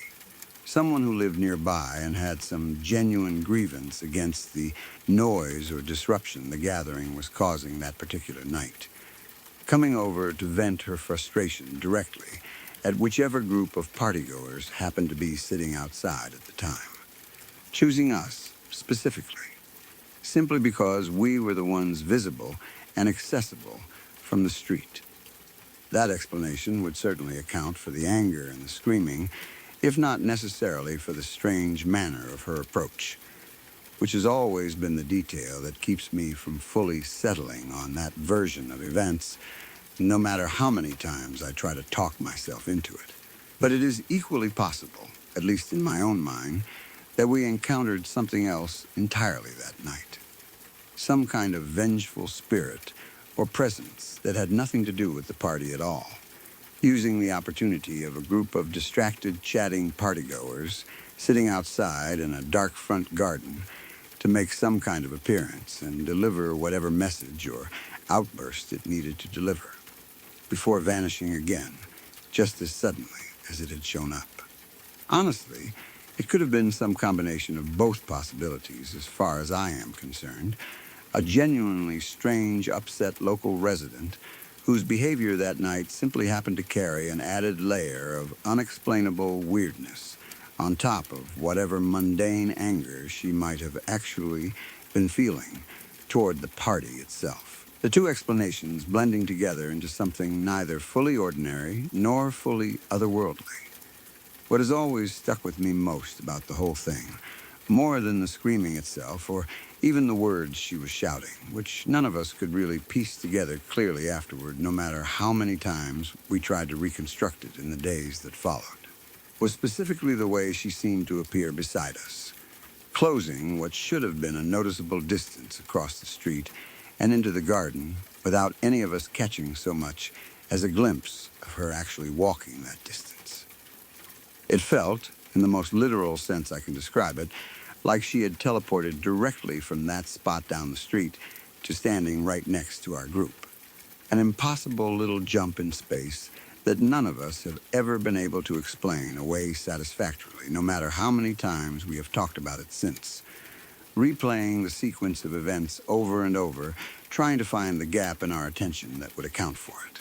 I remember, in the immediate aftermath of the whole thing, deciding I had genuinely had enough excitement for one evening, and simply going home not long afterward, unable to shake the unsettled feeling that encounter had left me with, even once we were back inside, among the noise and lights of the party itself, trying to lose myself back in the music and conversation, but never quite managing to fully relax again for the rest of the night. Looking back on it now, I can laugh about that decision a little.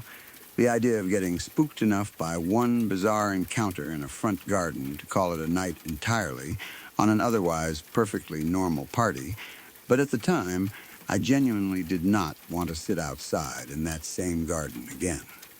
And going home felt like the only reasonable response to how unsettled the whole thing had left me, feeling, even if it meant leaving a perfectly good party earlier than I otherwise would have.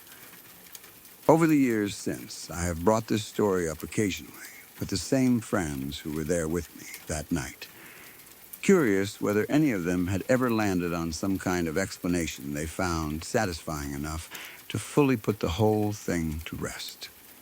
Nobody ever has. Every single time it comes up, the conversation ends up in roughly the same place it always does. Everyone agreeing that something about the whole encounter felt genuinely off, in a way that goes beyond simply having an unpleasant, angry stranger show up uninvited at a party. But nobody ever quite able to commit fully to the idea that we encountered something supernatural, either. It sits in this strange, unresolved middle ground in all of our memories, too strange to feel entirely mundane, but never quite confirmed enough to feel entirely otherworldly either. A story we bring up every so often more out of lingering curiosity than any real hope of finally solving it. I have also occasionally wondered, in the years since, whether anyone else at that same party might have seen her too, whether we were the only small group sitting outside who happened to witness the whole encounter, or whether other people scattered around different parts of the house or garden that night might have caught some glimpse of the same woman moving down that street before she appeared beside us. I never actually asked around at the time, too shaken in the moment to think to canvass the rest of the party for corroborating accounts, and by the time I thought to wonder about it afterward, enough time had passed that tracking down everyone who had been there that night to ask them directly felt like more effort than the mystery was really worth pursuing, especially given how scattered everyone from that particular friend group has become since then. The specific detail of the sorry has also always stuck with me, if only because it gave the whole encounter a very particular, memorable image that has never faded from my memory the way so many other blurry, half-remembered nights from that period of my life eventually have. I can still picture her clearly, moving steadily down that street in the dim evening light, the fabric of the sari catching whatever ambient light was available, the color and pattern of it still vivid in my memory even now, before that entire image cut abruptly to her standing right beside us instead. The transition between those two moments still sitting like a small, unresolved gap in my memory whenever I try to recall it in detail. I do not know, even now, whether what we encountered that night was an ordinary, if genuinely strange and hostile, neighbor reacting badly to a noisy party disrupting her evening, or whether it was something else entirely, something that simply chose the cover of a busy, distracted party and a dark front garden to make its presence briefly known before disappearing again just as suddenly as it had arrived. What I do know is that the entire encounter left an impression on me strong enough to still be talking and thinking about it all these years later, long after most other details from that same party have faded away completely, and that whatever she was, ordinary or otherwise, she managed to unsettle an entire group of people badly enough that at least one of us decided the safest and most sensible thing to do afterward was simply go home for the night and leave whatever had just happened firmly behind in that front garden. The party itself, for what it is worth, was nothing unusual before or after that particular encounter. The kind of ordinary house party you would find happening on any given weekend. Music playing a little too loud inside, people spilling out into the kitchen and the garden in small clusters. Someone inevitably arguing about what song should come on next.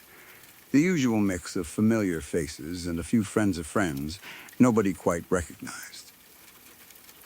The neighborhood itself was a fairly quiet residential one, the kind of street lined with similar-looking houses where you would not necessarily expect much excitement on an ordinary night, which only made the whole encounter feel more out of place once I actually stopped to think about the setting itself afterward. It was not the sort of area with any particular reputation for strange occurrences that any of us had ever heard of before that night. Nothing whispered about among people who lived nearby. No local ghost story already attached to that specific street, the way certain older or more notorious neighborhoods sometimes carry with them.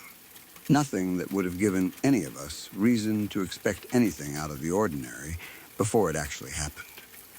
I have gone back to that street a handful of times over the years since, mostly just passing through on the way to somewhere else rather than deliberately seeking it out, and I always find myself glancing toward that same stretch of pavement where we first spotted her walking, half expecting, in some small, irrational part of my mind, to see her there again, gliding along at that same steady, unhurried pace. The sari catching the light exactly the way it had that first night. It has never happened, of course, and the street itself looks exactly as ordinary and unremarkable as it did before any of this took place. Nothing about it giving any outward hint of what happened there that one particular night, all those years ago. Looking back on it now, with the benefit of years of distance from that particular night, I find myself less interested in actually solving the mystery of what she was, and more interested in the fact that the mystery has simply persisted this long at all. Most strange encounters from a person's 20s get smoothed over eventually, reshaped into funny anecdotes with all the genuine unease sanded away, told purely for laughs at a dinner party years later with everyone leaning in for the punchline rather than the actual details. This one has never quite made that transition for me. I can tell it as a funny story, and I usually do, ending on that same joke about going home early, wrapping it up with a laugh and a shrug the way you would with any other odd party anecdote. But underneath the humor there is always still that small, unresolved knot of genuine unease. The same feeling that sent me walking home that night instead of staying at the party. Still sitting there quietly whenever I actually let myself think about the specific details rather than just the punchline. I have never seen anyone who looked remotely like her again. Not in that neighborhood, which I still occasionally pass through even now, and not anywhere else either. Not at another party, not on another street, not in any context at all in all the years since. I do not know if that absence is meaningful in any way, or simply the ordinary result of a single chance encounter with a stranger who genuinely was just a stranger passing through. Someone whose path happened to cross ours exactly once under circumstances strange enough to leave a permanent mark on my memory, and who I was never going to run into again, regardless of what she actually was or where she actually came from. Either way, I still think about her sometimes. Usually late at night, for no particular reason at all, the image of her gliding down that street and then suddenly, impossibly, standing right beside us, surfacing unprompted in my mind. As vivid now as it was on the actual night it happened all those years ago, every small detail of it still perfectly intact. I live in a mountainous, fairly rural area. The kind of place surrounded by thick forest and quiet, winding roads, where houses sit spaced well apart from each other, plenty of distance and dense tree cover between one property and the next. The kind of setting where wildlife wandering close to a house is not exactly unusual. But where the isolation also means there is nobody nearby to help you make sense of anything genuinely strange that happens after dark. For months, possibly stretching out to as long as a year and a half, if I really think back on the full timeline of it, I would consistently hear a faint knocking sound outside my bedroom window at night. This was not a one-time thing or an occasional oddity that popped up every so often and then faded away. It happened over and over, night after night, across a stretch of time long enough that it eventually became something I simply lived with, rather than something that alarmed me fresh every single time it occurred. The way any strange but harmless routine eventually settles into the background of ordinary life if it goes on long enough, without ever actually escalating into something worse. What makes the timeline even stranger is that this knocking followed me even when we moved houses. We ended up relocating multiple times during that overall stretch of months, different homes in different spots around that same general mountainous area, sometimes several miles apart from each other. Entirely different lots with entirely different surrounding terrain. And somehow, this same faint knocking outside my bedroom window continued happening regardless of which house we were actually living in at the time. It did not seem tied to one specific location or one specific window in the way you might expect if the explanation were something simple and physical, like a loose shutter or a specific tree branch scraping against glass in the wind, something that would naturally stay behind with the house rather than travel along with us. It followed along with me from house to house, always outside whichever bedroom happened to be mine in that particular home, regardless of the layout, the surrounding trees, or how close or far the nearest wooded area actually was to that specific window each time. My brother's bedroom was always situated directly next to mine in each of these houses, sharing a wall or at least positioned close enough that any reasonable outdoor sound near my window should have carried just as clearly to his side of the house, close enough in every single home we ever lived in that I genuinely cannot think of a layout reason he would not have heard it too. Despite that close proximity, he never once heard this knocking. Not a single time across that entire stretch of months and multiple house moves. No matter how many times I brought it up to him or asked him directly whether he had noticed anything unusual outside during the night. Sitting up sometimes specifically to ask him the next morning whether he had heard it too. Always met with the same confused look and the same answer that he had slept through the whole night without hearing a thing. The knocking itself always happened at the same time every single night, a consistency that struck me as strange even in the earliest weeks of experiencing it.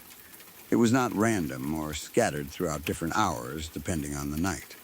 It arrived reliably, predictably, at that same specific time, night after night, regardless of the season, regardless of the weather, regardless of which house we happened to be living in at that particular point, as though whatever was responsible for it operated on some kind of fixed internal schedule that had nothing to do with sunset, moonrise, or any other natural marker of time that might otherwise explain such consistency. One particular night stands out to me more clearly than any of the others from that entire stretch of time, and it ended up being the final night this knocking ever occurred. It was snowing heavily outside, the kind of thick, steady snowfall that blankets everything quickly and completely. The kind of night where the world outside your window goes almost silent, except for the muffled hush that heavy snow tends to bring with it. Every ordinary sound softened and swallowed by the accumulating white. Despite the snow and the wind and the general noisiness that a serious winter storm typically brings along with it, I heard that same familiar knocking again outside my window, right on schedule, exactly the same as it always had been across all those previous months, cutting through the muffled quiet of the storm with the same faint, steady rhythm I had grown so used to hearing by that point. I lay there in bed, listening to it the same way I had grown accustomed to doing by that point, having long since stopped feeling the same sharp jolt of fear that the knocking used to trigger back when I first started experiencing it, my initial terror having gradually worn down into something closer to weary familiarity over so many repeated nights. Eventually, the heavy snowfall outside slowed down and then stopped entirely as the night wore on, the storm passing through and leaving behind whatever fresh accumulation had settled over everything by the time dawn finally started breaking over the mountains, the sky slowly lightening from black to gray to the pale, washed-out light of early winter morning. Once it was light enough outside to actually see clearly, I got up and looked out my bedroom window, curious, as I often was after these nightly episodes, whether there might finally be some visible evidence of whatever had been responsible for all that knocking over the past several months. A small habit I had developed of checking each morning, even though every previous morning had turned up. Nothing at all. Given the fresh snowfall from overnight, any tracks or footprints left in that snow would show up with perfect clarity, undisturbed by wind or melting, exactly the way tracks always show up crisp and clean in fresh snow before anything else has had a chance to disturb them. before footprints from people or pets or the sun itself could smudge or soften the edges. What I found outside my window that morning left me completely unsettled, in a way that none of the previous months of simply hearing the knocking ever had. There were two deer or hoof-shaped prints in the fresh snow, positioned directly outside my bedroom window, right in the spot where the knocking sound had always seemed to be coming from throughout that entire stretch of months. The shape of them unmistakable even from where I stood looking down through the glass. But here is the detail that has stuck with me more than anything else about that entire experience. The detail that I have never been able to explain away, no matter how many times I have tried to come up with some rational, comforting account of it. There were no other tracks anywhere near those two prints. No entry tracks leading up to that spot from anywhere else in the yard. No exit tracks leading away from that spot back toward the tree line or wherever a real deer would have naturally come from or retreated to afterward. Nothing at all connecting those two prints to any other part of the surrounding landscape. Just those two isolated, hoof-shaped prints, sitting there directly outside my window, completely disconnected from any other trail or pattern of movement anywhere else in the snow surrounding the house. An island of two marks in an otherwise pristine, unbroken sheet of white. If an actual deer had walked up to my window that night to investigate or forage or simply wander close to the house the way deer sometimes do in rural, mountainous areas, there should have been a clear, continuous trail of hoofprints leading from wherever it had originally come from, whether the tree line at the edge of the property or somewhere else in the yard, all the way up to that spot beneath my window. And then presumably another trail leading away afterward as it continued on wherever it was headed next. Deer do not simply appear in one specific spot without any tracks connecting that spot to anywhere else, and they certainly do not vanish from that same spot without leaving any further tracks showing where they went afterward. Not unless they can somehow lift straight up into the air or materialize directly onto that one specific patch of snow without ever having walked there at all. Instead, all I found were these two prints, sitting completely isolated in the fresh snow, with no explanation whatsoever for how they had gotten there, without any accompanying trail on either side. After that particular morning, the knocking stopped entirely. It never happened again. Not that night. Not any night afterward. Not in that house. And we never moved to another house after that point, where it might have started up again to test whether it had simply been tied to me specifically, rather than any particular location. Whether it would have followed me yet again to wherever we ended up living next. Whatever had been producing that faint, consistent knocking outside my bedroom window for what amounted to well over a year across multiple different houses simply ceased the moment those two isolated hoofprints appeared in the snow, with no explanation for how they got there, or where whatever made them had gone, as though its purpose, whatever that purpose actually was, had finally been fulfilled or completed on that one specific snowy night. I genuinely do not know what to make of the whole experience, even now, with the benefit of time and distance from those months of hearing that knocking every single night. I have turned over every possible rational explanation I can think of, trying to find something that accounts for all of the specific, strange details together rather than just one piece of the puzzle in isolation, since it always feels easier to explain away any single detail on its own than it does to explain the whole pattern taken together. Could it have been an actual deer, somehow managing to approach and retreat without leaving a connecting trail because of some quirk of wind or drifting snow that I am simply not accounting for properly? I have tried to accept that explanation more than once, going back over the memory carefully each time, but it never quite holds up under any real scrutiny, especially given how perfectly clean and isolated I remember those two prints looking, sitting there with absolutely nothing connecting them to anywhere else in the yard. No smoothed over patches, no drift lines, nothing that would suggest wind had erased anything at all. Could the entire months-long pattern of knocking have somehow been coincidental with, or leading up to, that one specific morning where the prince appeared? Two entirely unrelated phenomena that simply happened to occur around the same general time frame without any actual connection between them? That explanation also feels incomplete to me, mostly because of how abruptly and completely the knocking stopped the very moment those prints showed up, as though whatever had been responsible for the sound had finally, physically arrived at that spot outside my window on that one particular snowy night. And then, having arrived, simply stopped whatever activity or ritual it had been engaged in every single night up to that point. Its long stretch of announcing itself through sound alone, finally concluding in that one physical, undeniable trace left behind in the snow. I have also turned over the question of why my brother, sleeping in the room directly next to mine across all of those same nights and all of those same houses, never once heard anything at all, despite being close enough that any ordinary outdoor sound near my window should have reached his side of the house just as easily as mine. I do not have any satisfying answer for that particular detail either, and it remains one of the more unsettling aspects of the whole experience whenever I really sit and think it through carefully.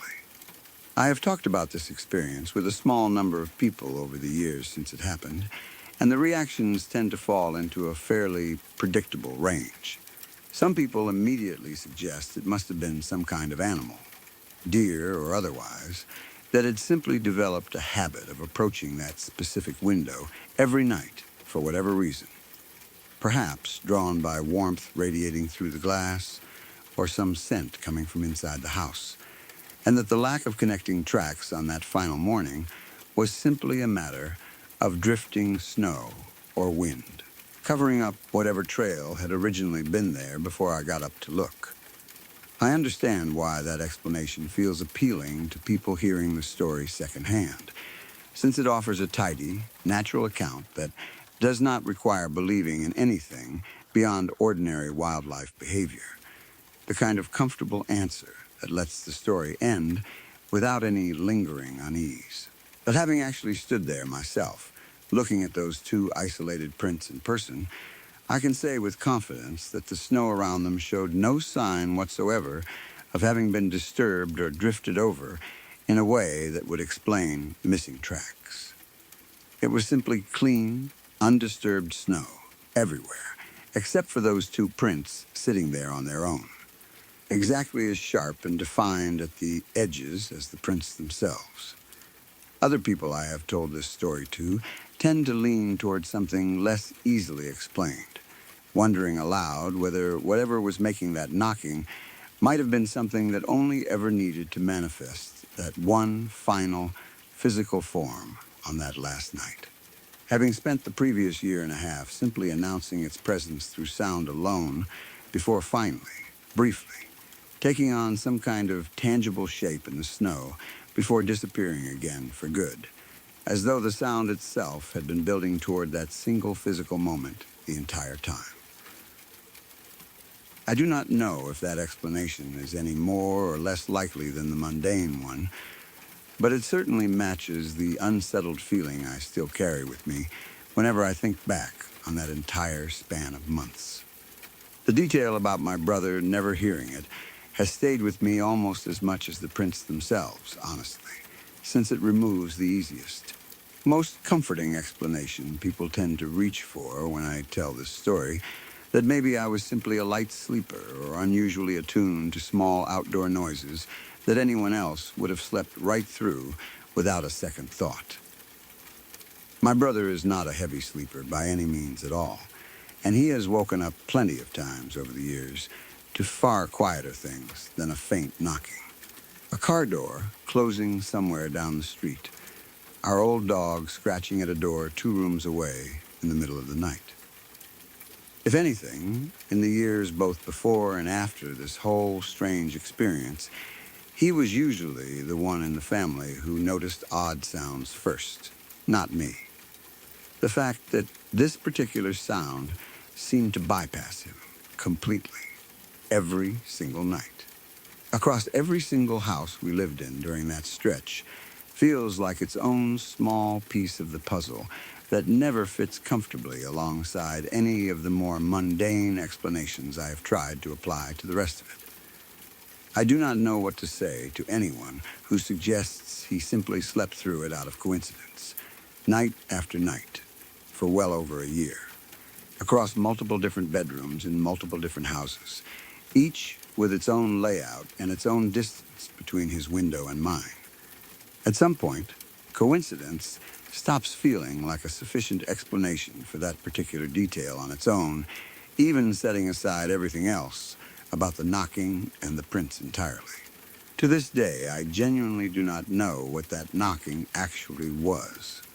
What left those two isolated hoof prints outside my window with no connecting trail on either side, or why it all stopped so abruptly and completely the very moment those prints appeared in the snow. I have made a kind of uneasy peace with not knowing, mostly because, if I am being completely honest with myself, I do not actually want to know the real answer. Some part of me genuinely afraid of what a real, confirmed explanation might turn out to be if I ever actually found one. Some mysteries feel like they are better left exactly as unresolved as they already are, and this is one of those experiences I have decided, deliberately, not to pursue any further explanation for. Content instead to simply carry the memory of it with me as one of the strangest, most unexplainable things that has ever happened to me, tucked away and mostly undisturbed, the same way those two prints sat there undisturbed in the fresh snow that final morning, waiting quietly to be found and never fully explained. Even now, whenever it snows heavily overnight, wherever I happen to be living, I find myself glancing out my bedroom window first thing in the morning before I do anything else. Some old habit from those months still lingering somewhere in the back of my mind, half expecting, in some small and irrational way, to see something in the fresh snow that should not be there. So far, thankfully, it has never happened again, and I genuinely hope it never does, though a small, curious part of me has never quite stopped wondering what I would actually do if it ever did happen once more. This happened in Taiwan, where I am currently living. My dad had been renting a place to use as his medical clinic, and my mom and I were essentially forced to move in and stay with him there once everything was arranged. Since he had decided it made the most practical sense for the whole family to live above the clinic rather than maintain two separate properties across the city. His clinic occupied the first floor of the building, while we lived up on the second floor above it, close enough that we could hear patients coming and going during business hours from right upstairs. My mom later told me that my dad had basically bullied the previous owners into renting the place to him in the first place, using whatever combination of pressure, persistence, and stubbornness he is well known for within our family whenever he sets his mind on something specific. There had been an entire family already living there at the time, and suddenly, because of whatever pressure my dad put on them, they had to pack up and move out entirely so he could take over the space for his clinic and our new home above it. I remember thinking that was a genuinely awful thing to do to another family, forcing them out of their own home just so my dad could get exactly what he wanted for himself, but my mom just shrugged it off when I brought it up, telling me, you know how he is, if he wants something, he will get it, no matter what the cost turns out to be for anyone else involved. A line she has said to me more than once about my dad over the years whenever his more ruthless tendencies came up in conversation. By the time I actually moved back and joined them, they had already been living in the place for a while, since I had been away in Australia during the initial move. On the very first day I arrived and moved into that house myself, I was completely exhausted from the travel and everything else involved in relocating. So I decided to take a proper, full sleep to recover, rather than just a quick nap.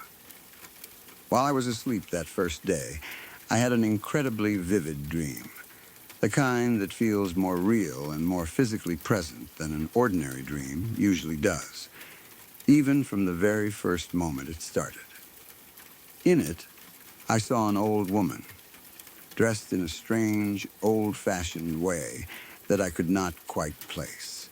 The style of her clothing, unfamiliar even to me, despite having grown up around plenty of traditional dress throughout my life. And her facial features were oddly fuzzy and indistinct in the dream, blurred in a way that made it impossible to make out any specific details of her face clearly, even though I somehow knew with complete certainty that she was female and that she was elderly. That certainty arriving in the dream without needing any visual confirmation to back it up. She asked me, in the dream, where I had come from and what exactly I was doing there in that house, her tone carrying an edge of suspicion right from the very first question. I was already feeling less than thrilled about having to move into this particular place in the first place. So, in my dream, I told her honestly that I had just moved in, but that I did not really like being there at all. The moment I said that, everything in the dream shifted violently.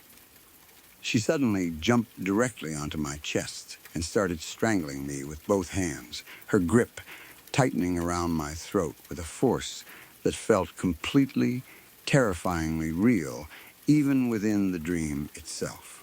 Real enough that my whole body reacted with genuine panic rather than the detached, muted fear you sometimes feel in ordinary nightmares. Her face, still blurred in most of its details, somehow twisted into something that looked like an angry, monstrous version of Valak, the demonic nun figure from certain horror films, an image I recognized instantly, even in the middle of being strangled. Some part of my brain still processing pop culture references, even in the depths of terror. She kept repeating the same words over and over while she had her hands around my throat, screaming, "Why are you here? Why are you here?" again and again, her voice getting more intense and more furious with every single repetition, each word landing with a fresh wave of pressure against my throat. I could feel actual physical pain in my chest during all of this, a real crushing pressure that made it genuinely difficult to breathe, even though I understood on some level that I was still asleep and dreaming. That strange dual awareness of knowing it was not real while feeling every physical sensation as though it absolutely was. I managed to scream back at her, right there in the dream, telling her that my dad was the one who wanted to stay in this house, that I never had any choice in the matter myself, and that if she had any complaints or grievances about any of this, she needed to take it up directly with him, instead of taking it out on me. Right after I shouted that at her, I woke up completely, my heart pounding, still able to feel a lingering echo of that pressure on my chest even once I was fully conscious and aware I had only been dreaming, my hand instinctively going to my own throat to check that everything was actually fine. Later that same day, my mom asked me what I thought of the new house so far, how I was settling into it, an ordinary enough question on its surface. I was a little hesitant about telling her the full truth of what had happened, not entirely sure how she would react to hearing about something that's strange on my very first day there, worried it might sound like I was simply being dramatic or ungrateful about the move. But then, she asked me directly, "Do you sleep well here? Do you have any dreams?" A question that struck me as oddly specific, in a way I did not fully understand at the time, phrased with just enough intent behind it that it felt like more than idle small talk, though there was a very particular reason she asked it that way, which I only came to understand fully once everything else in this story eventually came to light. I told her, well, actually, I did have a dream on my very first night here, and then I went ahead and explained to her exactly what had happened. The old woman, the questions she asked me. The sudden violence of her jumping on my chest and strangling me while screaming at me to explain why I was there, after hearing my account of the dream. My mom actually went and asked the previous owners of the house directly whether any women had died inside that particular building at some point, phrasing the question carefully so as not to alarm them too much right off the bat. They gave her a strange, uncomfortable look before finally admitting that yes, the grandmother of the family had been sick for some time and had eventually died right there in that same house, in a room not too far removed from the one where I had been sleeping that first night. But she had not died a peaceful or happy death by any means. She had been consumed with resentment in her final days, and she had spent those last days cursing her son-in-law bitterly before she finally passed away.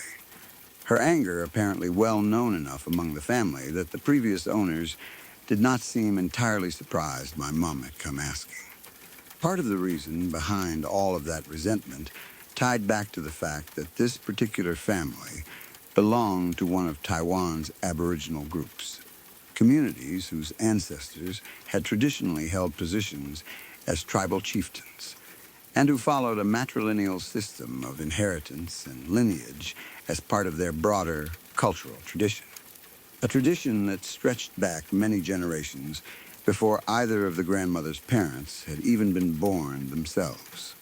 Under that tradition, if a family did not have any sons of their own, a male would need to marry into the family instead, and any children born from that marriage were expected to take on the mother's surname rather than the father's, in order to preserve the matrilineal line properly and keep the family's chieftain lineage intact through the generations.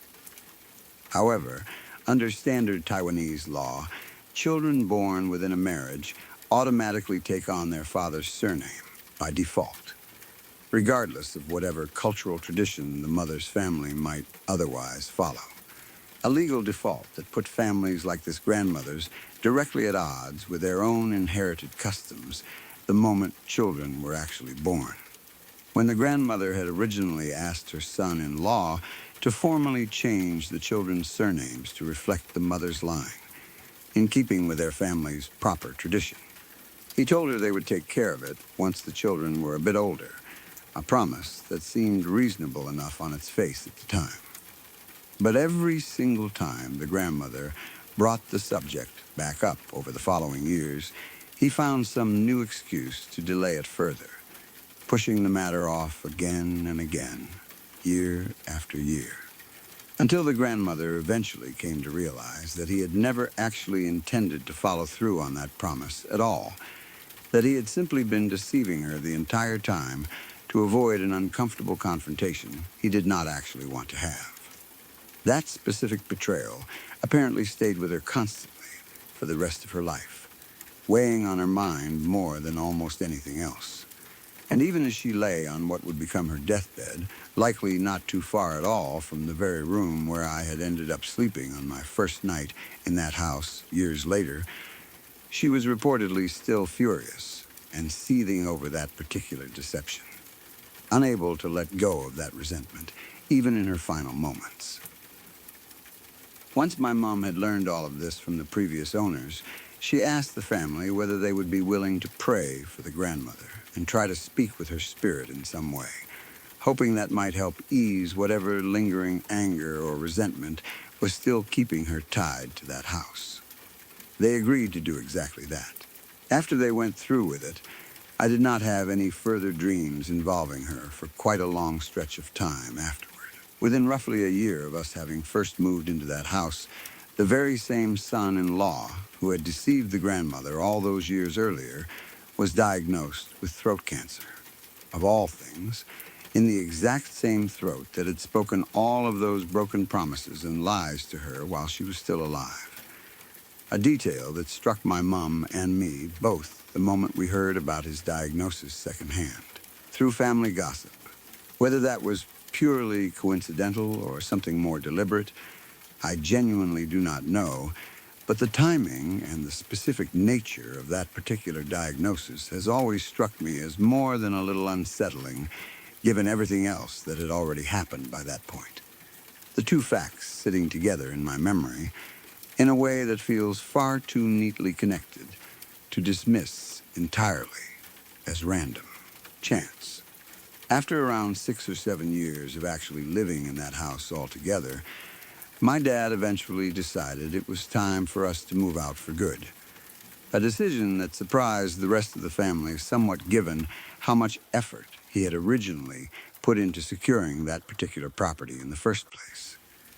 When I asked him directly why he had made that decision, his answer surprised me quite a bit, given who he is as a person and how he generally approaches the world. He told me he had been having repeated dreams about an old woman himself, dreams intense and frequent enough that they were genuinely disrupting his ability to sleep properly night after night, wearing him down over time in a way he could no longer simply push through and ignore. What made this especially notable is that my dad is a doctor by profession, and he has always been a committed, thoroughgoing atheist, someone who does not put any stock whatsoever in ghosts, spirits, or anything remotely supernatural. Someone who would normally roll his eyes at exactly the kind of story I am telling you right now. Hearing that even he had apparently been affected enough by something in that house to actively decide to move because of it struck me as genuinely significant, given how out of character it was for him to attribute anything at all to a cause he would normally dismiss outright as superstition. Here is what I would consider the real twist in this entire story, though. The part that still gives me a genuine chill whenever I think back on it. As we were actually in the process of getting ready to move out of that house for good, packing up years of belongings and preparing for the transition, I had another dream involving the old woman. Except this time, in the dream, she appeared disguised as my own grandmother, rather than as the fuzzy, unidentifiable old woman from my very first dream years earlier, wearing my grandmother's face and voice so convincingly that for a moment within the dream itself, I genuinely believed it was actually her. In this second dream, my grandmother's likeness asked me directly whether we were really moving out of the house. I confirmed to her within the dream that yes, we genuinely were moving out. And then, exactly the same as before, she suddenly went full Valak on me all over again. Exactly the same violent scenario playing out. Her jumping onto my chest and strangling me with both hands while screaming at me. This time asking, "Why are you moving out? Why are you moving out?" Over and over, her fury seemingly just as intense as it had been the very first time. Even though this time the anger was aimed at the exact opposite complaint entirely, the same violence now punishing me for leaving rather than for having arrived in the first place. I remember shouting back at her in the dream, telling her, "It's not my choice. My dad is the one who wants to move out this time around. And besides, I thought you didn't even want us here in the first place." Throwing her own earlier fury right back at her as best I could manage while still fighting to breathe. And then, just like before, I woke up abruptly, shaken and disoriented all over again, my hand instinctively flying to my throat exactly the way it had the first time this happened, half expecting to find some kind of physical mark left behind. We are far away from that particular house now, and I genuinely hope things have settled down peacefully for whoever ends up living there next. Wishing them nothing but good luck with whatever remains of that house's history. There is one more detail worth mentioning here that helps explain why my mom had specifically asked me about my dreams the way she did on that very first day. A piece of context she had been sitting on quietly for some time already by the point we moved into that house. At some point before all of this, my mom had consulted with someone skilled in Ziwei Doshu, a traditional Chinese method of astrological reading and fortune-telling based on a person's exact birth details, asking this person to do a reading for our entire family out of general curiosity more than anything else at the time. During that consultation, my mum specifically asked whether anyone within our family happened to be genuinely psychic or sensitive to that kind of spiritual activity. The woman doing the reading told her that 4 people in our family fit that description specifically. My grandmother, my grandmother's son, who is my uncle's own son, who is my cousin, and me. Hearing that included me directly on that list made me react with something close to genuine dread in the moment she finally told me, since it meant I was apparently exactly the kind of person who would end up experiencing something like what happened in that house, whether I wanted that particular gift or not. The woman doing the reading went on to explain to my mom that the simplest, most reliable way to check whether any given house was actually haunted or carrying some kind of lingering spiritual presence was to have me specifically take a nap there and see what, if anything, happened while I slept, treating my own dreams as a kind of built-in diagnostic tool for the rest of the family.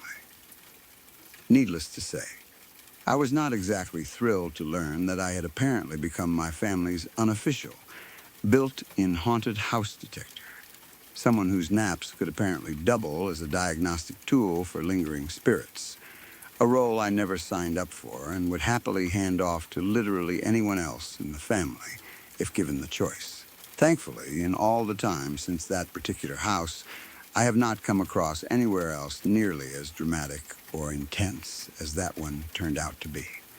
Though I will admit I still feel a small flicker of unease whenever I have to sleep somewhere entirely new for the very first time. Some quiet part of me always half braced for a knock on my chest and a familiar, furious voice demanding to know exactly why I am there.